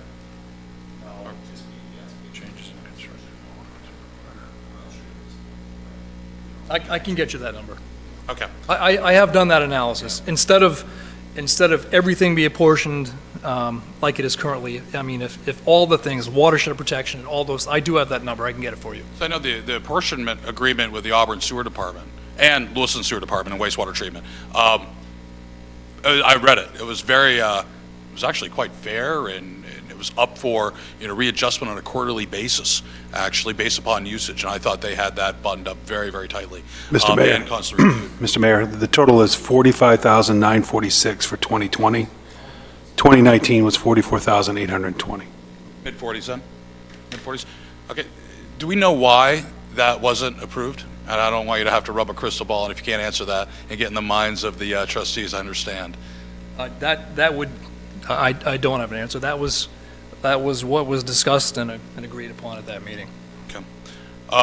I think it's something for this council to think about, especially times of, when we're trying to move forward our strategic plan and look for ways for fair and equal treatment across the board with all of our partners, whether it be quasi-municipal or other municipalities. I do believe this is something for us to think about during the budget season.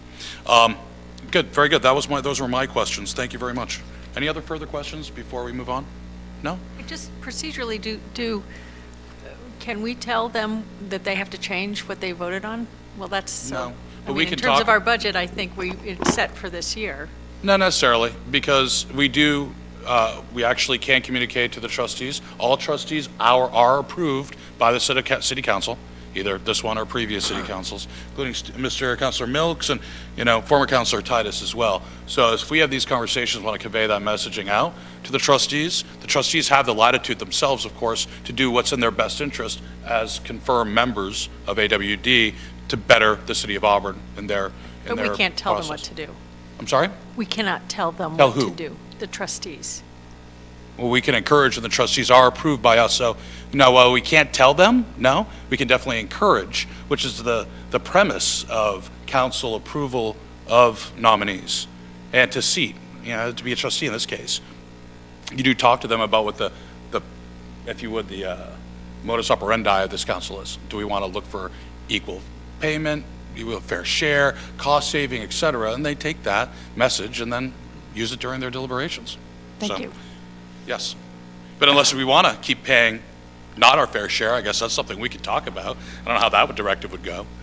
But, Mr. Hazel, thank you very much. We're going to move on. First open session of the night. Actually, I'm sorry, take that back. Council communications, something we have to keep getting back to. We're training ourselves. Council communications, if there's any communications that's not a committee report, i.e. boys basketball team, I'll let you finish that one. Okay. Those communications and recognitions of individuals. I'll start off today. I just got back from Washington, D.C. this week. I met with Congresswoman Pingree, Congressman Golden, Senator King, and Senator Collins in their offices, along with a delegation of other elected officials and economic development folks from around the state of Maine.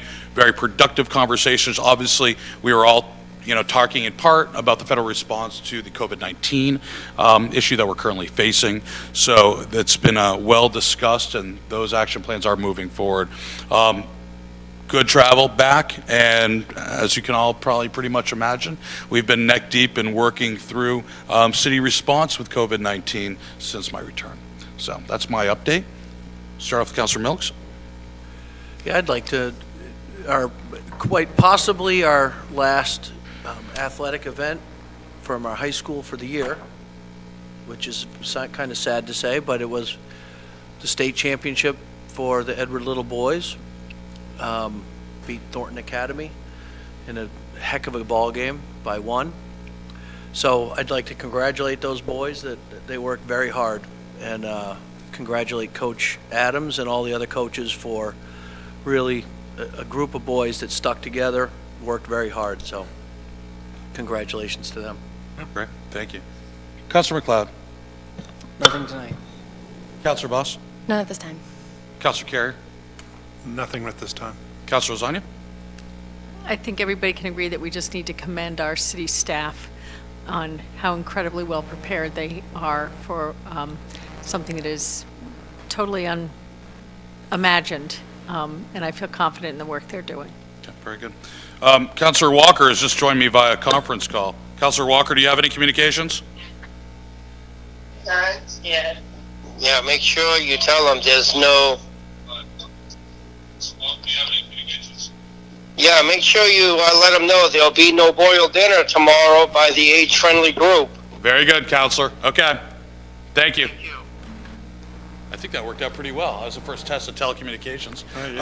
If you didn't hear that at home, that's Councilor Walker as a reminder that the Auburn Community Senior Center's St. Patrick's Day dinner has been canceled, along with any other extracurricular, if you would, community events sponsored by the city of Auburn. So that will not be happening on St. Patrick's Day, which is tomorrow. So that notification. That said, we're going to be moving on. Open session. Now, first open session of the night.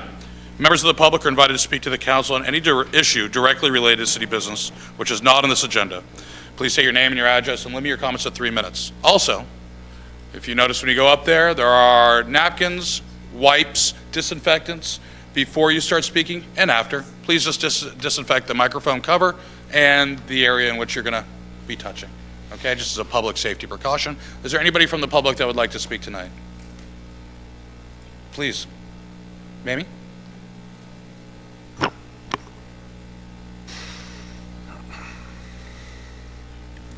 Good evening, Mr. Mayor, councilors. I'm Mamie Anthony. I'm the director of the Auburn Public Library. And I'm just here to inform the public tonight that we closed our doors at 6 o'clock this evening, primarily due to the virus concerns, but also because of a lot of logistics going on with other libraries throughout the state. What we are working on is hopefully a process by which we'll be able to get books to people and take books back from people so that we can keep our library circulating. But it's a very sad day for all the libraries and for everybody else too. So thank you very much. Thank you very much, Ms. Stein. Any other members of the public who would like to speak tonight on open session? Do they take it? Okay, none being, I'll now close tonight's open session. We're going to be moving on to unfinished business. There is no Yes, we have unfinished business. We have an order approving the revolving renovation fund loan for the Auburn School Department. It's a public hearing and its second reading. Do I have a motion? So moved. Second. I have a motion from Councilor Rosani, a second from Councilor Boss. Open this up. This is a public hearing. Is there anyone in the public that would like to speak on this? None being, I'll bring it along to the council. Do we have any debate? None? I'm going to ask for a vote. It would be a roll call vote, so I'll ask the clerk to start the roll call with Councilor Milks. Counselor Milks, Yes. Counselor Carrier, Yes. Counselor Boss, Yes. Counselor Lasagna, Counselor McLeod, Yes. That's it. The order passes on its second reading by a vote of 5-0. New business. We have a proposed ordinance for City Council student representatives. This is Article 2, Division 3, Section 267-270. This is a public hearing and first reading. I'll entertain a motion at this time. So moved. Second. Motion for Councilor Boss, second for Councilor McLeod. Anybody from the public like to speak on this? None being, I'll bring it back to the council for debate. Just to remind us, this is based upon a presentation that we had by Mr. Kroll. This is in the charter as well. I wonder the need for an actual order and reading, since we haven't been following the charter, and now we will be. So that said, if we don't have any other issues or debate, I'm going to ask the clerk for a roll call vote. None? Ms. Clerk? okay. Counselor Milks, Yes. Counselor Carrier, Yes. Counselor Boss, Yes. Counselor Lasagna, Yes. Counselor McLeod, Yes. Order passes by a vote of 5-0. Next, we have a resolve expressing opposition to LD 2090, an act to amend the laws governing arbitration under certain public employees' labor relation laws. Do I have a motion? So moved. Motion for Councilor Rosani. Do I have a second? Second. Second for Councilor Milks. Open this up for the public for comment. Anybody from the public like to comment on this? No? Bring it back to the council. Before I do that, I'd like to ask the city manager just for a 30-second or so synopsis of this. I know we've all read it. I know us and MMA and the Legislative Policy Commission have discussed it, but Mr. Manager? Only 30 seconds? Ish or so. It was vague. So this is a far-reaching legislation that has been put into this session of the legislature. And I guess the most significant thing about this is the potential fiscal impact on municipalities as well as counties across the state of Maine. Usually with arbitrations, there is no fiscal impact on arbitrations. Those are held neutral. This would change that, which could have a very significant impact on all local governments. That's why it's on the agenda. And there are many municipalities across the state, councils that are doing the same thing that you're doing this evening. I never thought I've seen so many councils and elected and appointed officials actually unified on some topic. This is it. So, is there any other questions? Any debate on the council about this? No? None being. What's it is resolved? Ask for a vote by show of hands. All those in favor? Opposed? Abstain? Resolve is approved by a vote of 5-0. Next. We have a resolve expressing alignment with and support for the United States Center for Disease Control and Prevention guidance regarding prevention, mitigation, and response to the COVID-19 pandemic. Do I have a motion? So moved. Second. I have a motion from Councilor McLeod and a second for Councilor Boss. I'm going to open this up to the public for comment. None being, bring back to the council. Start off with Councilor Boss. You're the one that wrote this resolution. If you would like to give the folks an overview. Sure, I can briefly describe the resolve. It's explaining the COVID-19 novel coronavirus, what's happening worldwide, stating that the US CDC is our expert guidance, providing recommendation for communities on how to respond. And essentially, our resolve is to say that we'll be urging residents to avoid events, meetings, both public and private spaces where 10 or more people are gathered. Do not attend unnecessary in-person meetings. Maintain a distance of 6 feet from others to prevent exposure to respiratory droplets, which is how the virus transmits. We're encouraging residents to wash your hands frequently, hot water and soap for 20 seconds or more. Singing the ABCs is a really wonderful way to keep that time. Cover your mouth when sneezing or coughing. Use a tissue or your elbow. Don't cough into your hands. Stay home when you're sick. And then lastly, to monitor and adhere to US CDC guidance as it evolves, as we all know that it is evolving hour by hour. So watch for other recommendations as they evolve. Very good. Is there any questions? None? No debate? I would hope not. All those in favor? Opposed? Abstain? Resolve passes by a vote of 5-0. Next, we have a resolve supporting the decisions and efforts of the superintendent and school committee regarding the COVID-19 pandemic in order to keep students and faculty safe, to continue the education year by all means available, including technology, providing food service to the student body, in the most efficient means possible. Do I have a motion?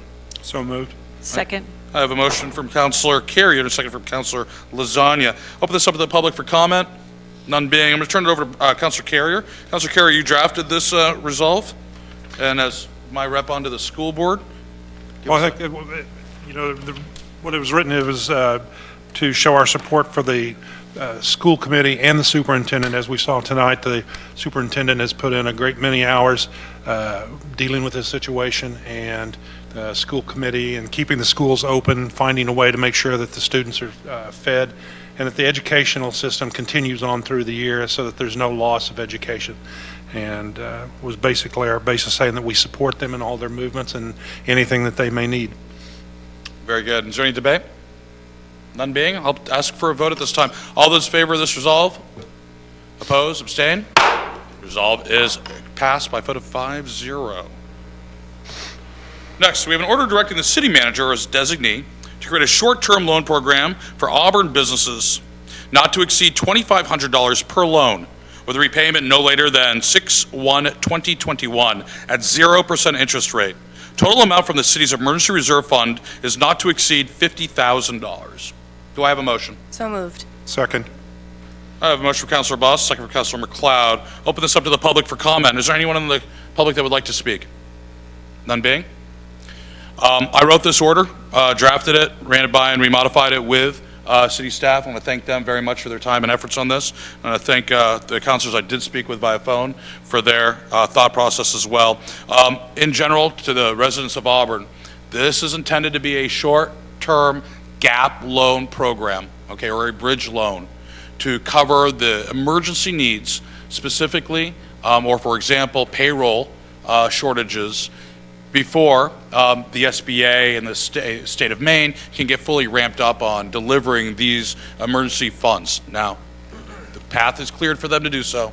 We do not know how quickly they'll be able to act, but we want to make sure we have something in place for our very small businesses, which are the heartbeat of our city, in order for them to get the cash they need to pay their employees so their employees can keep food in the shelves.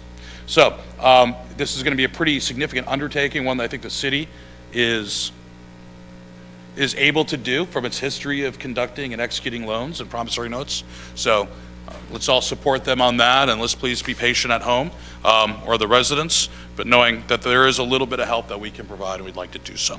So is there any other debate or comment on that? Councilor Lasagna. Question, how is this going to be marketed to ensure that there is really widespread understanding that this is available? Staff? Council Lasagna, as usual, a very good question. That's something we're talking about in terms of how we're going to get the word out. Obviously, Liz Allen, our communications manager, will be involved in that process and work with the Economic Community Development Office as well. Second question, who makes the decision and what is the application like? I don't need to know the details, I'm just curious if people ask. The concept, I think, is very similar to what we do with the CDBG program. We have a committee that reviews those business loans, grants, and we'll follow a similar process. So it'll be the CDBG loan committee that will look at them? Yeah, it's going to be a group like that. I want to confer with the Economic Community Development Director in terms of how we do it, but we want to make it so that it is not a long process, obviously, and we want to do it as quickly as we can, ramp it up as quickly as we can. So I'll be working with Michael Champions on how to make that happen as soon as possible. From a practical standpoint, today's Monday, payroll is due on Friday. Most small businesses have payroll needs that have to be deducted from their corporate checking account, usually on Wednesday or Thursday if they're using a payroll company to process payroll. If they're doing it themselves and writing a check, which is all too common, Friday is a minimum. So the concept is short, low amount. I will be talking to community banks as well in Auburn if there's a potential of any type of guarantee program, so you could borrow more but have a certain portion of it guaranteed. There's a lot of little moving pieces, but the process needs to happen relatively quickly. This is that window Yep. of concern. I agree, that's why I was wondering, in a couple of weeks, do you think? Friday. I mean, this should be out in people's hands Friday, no later than. So hopefully a really Sure. robust marketing program to ensure everybody has, Yes, there will be, on something like this, usually word gets out fairly quickly. But yes, everybody needs to know about it. There's limited funds. I mean, in practicality, we're looking at 20 at this point, okay? But again, short-term, quick, and hopefully the SBA comes riding in on a white horse to help some of their bigger needs. So, any other comment on this? Question? No? I'm going to ask for a vote. Show of hands. All those in favor? Oh, actually, order? Good. Show of hands. All those in favor? Opposed? Abstained? None being? Order passes 5-0. Next, we have an order directing the city manager or his designee to re-allot remaining money set aside in the fiscal year 19 and 20 budget from the Food Insecurity Grant to provide residents in need $100 food gift cards per child in their care, or money, I'll take that back, residents in need, the food they need to get through this the short-term issue that we currently have. Do we have a motion? So moved. Motion from Councilor Milks. Do I have a second? Second. Second from Councilor Carrier. Open this up to the public for comment. Is there anybody in the public that'd like to comment? None being. I'll bring it back to the council. Before debate, let me just explain that a little because I got somewhat tongue-tied.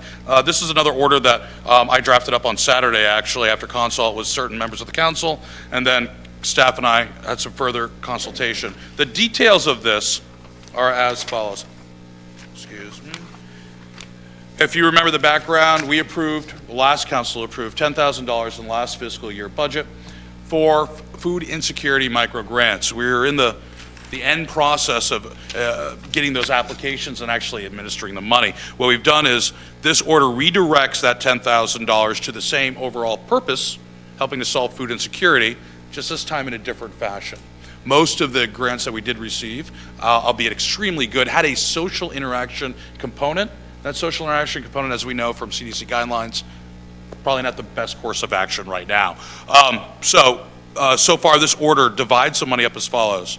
$2,500 to the PAL Center for Replenishing of Lost Goods and reinstating their food pantry. $1,500 to Promise Early Education Center for the creation of a food pantry at their Auburn location. And then $6,000 to Auburn Recreation Department to assist in providing free to-go meals to seniors and families. So that comes up to $10,000. Again, another emergency, quick, hopefully very impactful thing that we can do as a city in order to alleviate any potential shortfalls within our vulnerable community. Any comments, questions? And yes, we'll have plenty of branding around this one too. plenty of, Marketing, branding, oh, okay, branding. communication. What's the process when you say you consult? Do you track who you consulted with about this over the weekend? Yeah, I called people like you. Friday we talked about this, and called Councilor Boss. Okay, and but it's, Councilor Carrier. somewhere it's recorded that you had those conversations. No, absolutely not. I don't know where I would record it. I can have a communication or a call with a counselor or staff. Okay, not public. I'm just curious because these are important decisions that are being made, and I just want That's to make why sure we that the talk public about knows. it. I talk about it. We formulate a thought process. We bring it to council for vote. Okay, second question is, how did you decide on the amounts? 10,000, that I did not do. I staff as So- part of this process today, came up with those amounts? Well, we took a look at, we had 10 applications that came in for this micro grant. The top two allocations, the one for PAL and the one for Promise Early Education Center, were food pantry related, so those are the requests that they had.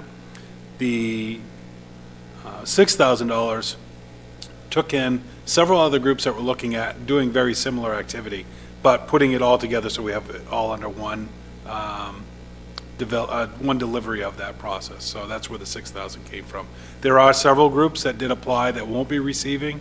We're going to encourage them, if the council approves this moving forward, that we have their application. If it's going to say the same, then it can be reevaluated the first of the year. With the changes most of those requests were all about social gatherings and providing meals at a social group setting. So because that's pretty much, as far as we know, indefinitely suspended, they would not have been able to spend those dollars during this time frame. And so the amounts that you have were the requested amounts? The first two were the requested amounts. The last one was a combination of a few other requests, but putting them all within the rec to be able to provide that through our assistance with our age-friendly group.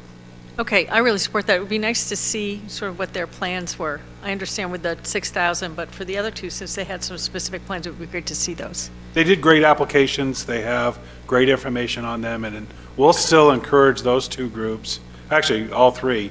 We'll make sure we give a good report back to the council on what took place with these dollars. Okay, thank you. Very good. Any other comments? Councilor Boss? Can we get clarification on what it means under PAL Center to replenish lost goods? So on there was also a refrigeration unit, so their freezer unit ended up dying, and so that lost all of their goods that they had. So this will allow them to replenish that, get that replacement in, and be able to go back into operation. Thank you. I'm glad to see the funds go toward that. Councilor McLeod? So two things. One, the money that we're reallocating, will that be in this budget to put back in for micro grants hopefully at the end of the year? We'd have to. Yes. Okay. It's approved. If it's approved, yeah, I just want to make sure Yes. it's a line item Yep. still.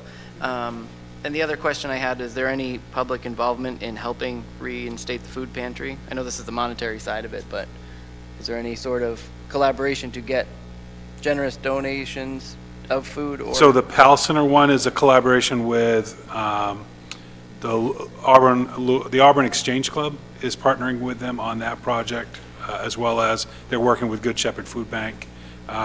Promise, they have some partnerships.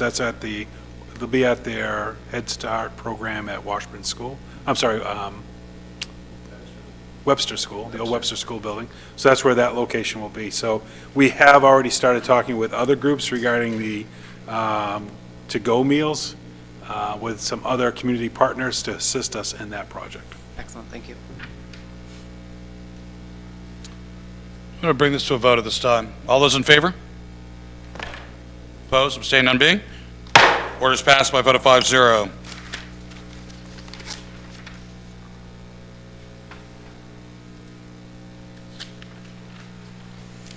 Next, we have a resolve agreeing to adopt the emergency legislation regarding remote meetings if passed by the legislature. Do I have a motion? Moved. Second. Councilor Lasagna, and a second by Councilor Carrier. Open this up to the public for comment. Is there any comment? None being, bring it back to the council. Just before, a little synopsis, if you would. Use that word a couple times today. There's currently a law in the book stating that municipalities cannot meet telephonically and make decisions, or by video conference, other electronic means. We have to be meeting together. Currently, the MMA, Maine Municipal Association, as well as is in consultation with the Attorney General's office to see if we can, and the Governor's office, to see if we can get that at least temporarily reverted. This order will allow, once that does happen, if it does happen, for us as a council and hopefully other mandatory or needed groups meet, i.e. planning board and any state statute required meetings of organizations, to do it telephonically or via video conference that can be publicly accessed. So I'm going to ask the city manager, assistant city manager, to give an update on that system's requirements or software packages. Well, in terms of the software packages, I'll have Phil do that. But on the subject itself, I talked to our attorney today, Michael Malloy, about this issue, and we all see what's happening in the world right now. And in talking to Michael, Michael has indicated that we do need this kind of legislation, obviously, in order to be able to act remotely. It's not something that any city council, town council, board of selectmen prefers, but under the circumstances, we may have to do it, and given the latest guidance that we have received with a gathering of, and I look around the room, of 10 or more people being discouraged, I think we need to face this issue realistically, so we need to be able to do this. Phil, you want to talk about the technology? Sure. So we've met with IT on this issue. We're looking at a couple different options that we'll be able to use. Really, the language in this legislation that'll be brought forward is really primarily about you as counselors being able to meet remotely. So our system does not need to necessarily be made available so that the public can communicate remotely. It's really designed for, the language is designed for you as a counselor we have 2 counselors that aren't here right now. They're not feeling well. They felt like this was not the right place for them to be attending. They could have dialed in remotely. We have that system currently within the city that we could do that. We're working on getting that ready and prepared if this does pass. And then we're also looking at tying in an option, because we also want to discourage this large group gathering. Is there a way for the public to communicate to you as counselors during meetings? And so we're working on a system for that as well, where during the open session, we would have an opportunity for somebody to be able to speak to you through that open session without coming in here to the building. So a couple different systems that we're looking at that will be able to address one area as far as you as counselors being able to attend, be able to vote legally, and then also being able to have the public address you, but without having to come into the building. Very good. Any other questions? I just, oh, I'm sorry. Ross? Is that a video technology or audio only that you're looking into right now? So the one regarding you as counselors would be video. Prefer that As far if as we public can. comment goes, we can actually secure or request public comments to come in writing ahead of time. It can be read into the records by either the clerk or a designee during meetings too. So public comment would not be eliminated. I think that's very important to know. Okay, so we'll follow all of our rules. I agree, and that's what I was going to say. I'm glad that we're really thinking about that, but we also should allow them to respond to public comment, if possible, to what is going on, not just have a written, not Sorry? just have it being writing. Them to be able to watch the council meeting and then respond, as opposed to a written question beforehand. Yeah, maybe. Okay. Very good. Do we have any other questions? Councilor McLeod. I just have a question about what would cause unable to be physically present, because would this only be used for emergency resolution type stuff, or would this be moving forward just for all of our current meetings? I can physically be here, you don't want more than 10 people in the room. That's a really good question. I mean, if you think about this past week, I mean, we've gone from, Governor Mills talking about gatherings of 250 or more people, to gatherings of 50 or more people, to gatherings of 10 or more people. I don't know what the future's going to bring. I don't know what tomorrow will bring. I think we just need to be prepared to have you be able to function as a council and to be able to do the city's business. I agree with Councilor McLeod. I think that if we could have some parameters around it to say we're enacting this time period regarding this specific issue, naming it, but not having it be ongoing to say, if I'm home and I have a broken foot and don't want to come in and just telecommute in, there's kind of, Yeah. it does open a door there where. I think you're going to find it's emergency legislation that'll be specific to this event. Yeah. So we're going to be in conjunction or tied in tandem with that. Perfect. Someone who calls meetings as the mayor, it can't be abused. I think that's something that I don't think the whole body would allow it to be abused. I know I would not. So, but again, it gives that ability in these uncertain times to make a really quick call fast. We do not know if we're going to have an emergency session. It could happen tomorrow. So hopefully it doesn't, but this will help. So if there's no further questions, I'd like to bring this to a vote. All those in favor? Opposed? Abstained? None being? Resolve is passed by a vote of 5-0. At this point in time, we have one more order. I would like to ask for a motion from the council for a motion to suspend the rules so we can add this one order in. Do I have a motion? So moved. So we got a motion from Councilor McLeod and a second from Councilor Milks. All those in favor of suspending the rules? Okay. Rules are now suspended. I'd like to introduce and ask for a motion for order 40-03162020. That ordered that the City Council hereby suspends indefinitely all board, committee, and commission meetings as defined by charter or ordinance, with the exception of City Council, School Committee, Planning Board, and any with a state mandate for action. Do I have a motion? So moved. A motion from Councilor Carey and a second from Councilor Lasagna. Nope, Boss. Boss. Anybody from the public like to comment on this? Now bring it back to the council. This basically ceases operations of all committees that are council appointed and the mayor's ad hoc committees as stands, except for planning board, school committee, city council, and anything else that might be state mandated. I think that's a good job. Do we need to talk about a time frame for this? Indefinite is, we talked a little bit about this.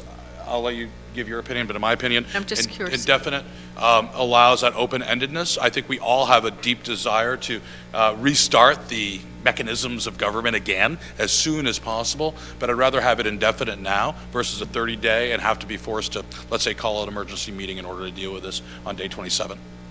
Okay. Does that make sense? Yep.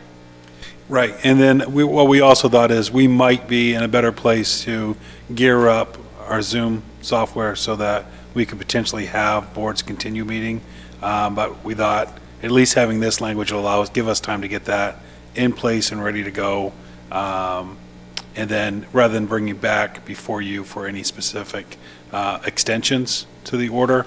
And then the other concern also was we might have a commission or a committee that has a time-sensitive matter that would come back before you to authorize them to meet, to take that action before they can proceed. And that would just be by a vote. That's correct. And are they each being officially notified of this, or? So they will. Our first meeting that will be canceled will be tomorrow evening's Conservation Commission meeting. We've already notified the staff that coordinates that this meeting was happening, and we'd be making a decision based on your vote tonight. Okay, thank you. Question, would that count, should that also include the water and sewer boards? We don't have control over quasi-municipal, Okay. so these are all council and Gotcha. chartered. So quasi-municipal has to make their own calls. Okay. Any other questions, comments? Bring it to a vote. All those in favor? Passes 5-0.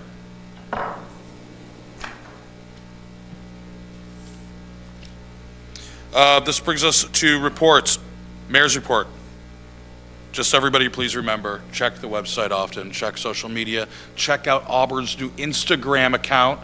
We're now reaching a whole different demographic. It may seem trivial, but when we're trying in this age to reach as many people as possible, those little things definitely help. So check that out. No, for example, our senior committee, senior events, I should say, they're all canceled until further notice. So please just be aware of that. When in doubt, check. Okay, so that is it for my report. Oh, one thing. I do want to make a comment. Just being in the community for the last week, before and after I got back from Washington, talking to people in stores, managers of retail outlets, talking to folks in the aisle, a lot of folks in the aisles of a lot of stores. I do want to comment on how calmed, rational people are, and they're stocking up and doing what they have to do, friendly and courteous. There are still excuse me's and I'm sorry's going about very quickly when a cart bumps into another. So little things like that, I think, really reinforce my belief in humanity of Auburn residents and the goodness that they have. So help each other out, communicate with your neighbors, take this time to teach your kids something cool and fun and exciting. And thank you very much. And your council will be in constant communication, and we'll be taking further actions as needed in order to make sure that the impact of this is as minimal as possible. So that is my report. Turn this over to the City Council. Start with Councilor Milks. Based on our last vote, I am going to recommend that we suspend or postpone the trustees, both the sewer and the water trustees meeting. Sid and I spoke earlier today, and we weren't sure, but it's a small room. There's close to 10 people there, so I'm going to recommend that. But obviously, it's a decision for the group to make, but I'm just putting that out there that I'm going to recommend we at least postpone for this month, for both this water, sewer and water. Counselor? So we had a Great Falls TV meeting without a quorum, which will hopefully be fixed after tonight. Lots of good idea generation. If anyone from the public has ideas of items that they would like to see on public access, it would be helpful. There are a lot of events that go on in our community. For example, graduation. Sometimes we limit tickets and you can't see people graduate. There's no reason why we cannot put that on Great Falls TV and watch it. Sporting events, local things like that. So if there's events that people in the public say, well, I'd really like to go to that, but it's late at night, or I'd really like to go to that, but I can't get there for whatever reason or another, let us know so we can start figuring out ways to get that stuff back on our TV. Oh, very good, thank you. Counselor Boss? Thank you. I was not able to attend the last Auburn Public Library Trustees Board meeting. The other piece that I wanted to share was for the Court Street study. I have not yet checked in with that team who's leading that effort. However, the final remaining community engagement meeting will likely be canceled. I'd like to follow up about that because I know that we have a deadline of beginning of April for that process. So I will find out an update and I can share it back by email. Counselor Carey, thank you. Take them down in order. The airport board meeting last, there was discussion in regards to the leases and the renewed leases being taken up right now and costs that are taking place. And just going back to enforcing the leases, something that has not been done in the past. We're starting to push forward with enforcing all parts of the lease. So it might be a little bit of a revenue increase for us. Could be some interesting discussions from the lessees out there as to how that'll take place, but we are doing that. The construction will start back at the end of next month.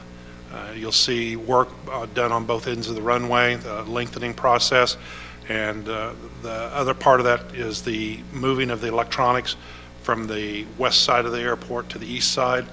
They're doing that right now and will continue on until that's complete. They're still looking at having possibly a concert out there. The runway will be closed for approximately 10 days during construction and the renovation of both 42 and 1735. And they're looking to maybe have a concert out there. I know that Rick has reached out to Mark in regards to that to get some guidance, maybe some help with that. There's also work being done on the parking lot out there. Currently, our parking lot at the airport is not basically in line with the FAA requirements in regards to having a straight shot to the terminal building. They're going to start working on that here shortly, try to get that done. The project will not be as big as it had been planned to be, but due to some considerations by the Maine National Guard having other commitments. The appointment board did not meet this last time, and we have a meeting that's scheduled out. We had some problems with folks being at the last meeting, so that is pushed out into another date, and we'll be working with Sue to work on that one. The school committee received the end of the budget tabs at the last meeting, the budget workshop. Right now, we're looking at some increases in the school budget. We're in an ongoing process with that. There'll be a lot of discussion in the next month or so in regards to that before there anything that's brought before the council. So, in progress. Great, thank you very much. Councilor Lasagna? The Recycling / Sustainability Committee, I'm calling it that, met last week. They have requested and gotten an extension, I believe, in doing their final presentation because Bates students are involved in it. They're off campus now. They're going to complete their work, but it does push back when we can give the final products that we had talked about. And I can't remember, did we get permission to push back our final presentation? So we for that? just, it's just on the scheduling on our part for for your agenda, council. And so we had originally tentatively had plugged that in. We'll be able to move that out further. What they're working on is that the Bates students will do a video report to you. And so that'll be something that we'll be able to have that ahead of time and be able to provide that for you. But just don't look for it in the original plan was your last meeting in April. We'll probably, hopefully push that for, your meeting in May. Okay, very good. And the last thing I wanted to mention, and thank you, Mr. Mayor, for talking about places you can get information. The Maine CDC is really where to get the facts about this, and you can just Google Maine CDC, and they've got a website that they're updating at least twice a day for you to be able to see what's going on with the COVID-19. Okay. Mr. Manager? Thank you, Mr. Mayor. I will be presenting my FY21 proposed budget at the next meeting on April 6th. Not the preliminary draft budget that I did last year, but the proposed budget. This is going to be my final recommendations. We'll have plenty of time to be able to work through that process, but before the budget needs to be adopted by the end of June. And I'm pleased to say that the Auburn boys varsity basketball team will be at the next council meeting on April 6th to be able to be recognized. They were not able to be here this evening. And I want to thank the team again, the Auburn team who've been involved, emergency management team in particular on the coronavirus issue and all the work that's being done. It's an ongoing issue that we will work our way through with the support of all of you. Thank you very much. We will not have a finance report tonight. I'll open this up to the last open session of the night. Is there anybody in the public that would like to speak to the city council about any topic that's not on tonight's agenda? None being. I'll now close this open session. At this point, we do not have an executive session, but I will entertain a motion to adjourn. So moved. Second. Got a motion of Councilor Lasagna, a second from Councilor Boss. Voice vote. All those in favor, please say aye. Bye. Opposed? We now stand adjourned. See y'all in about 3 or 4 months. Maybe. Just in case they can't be here.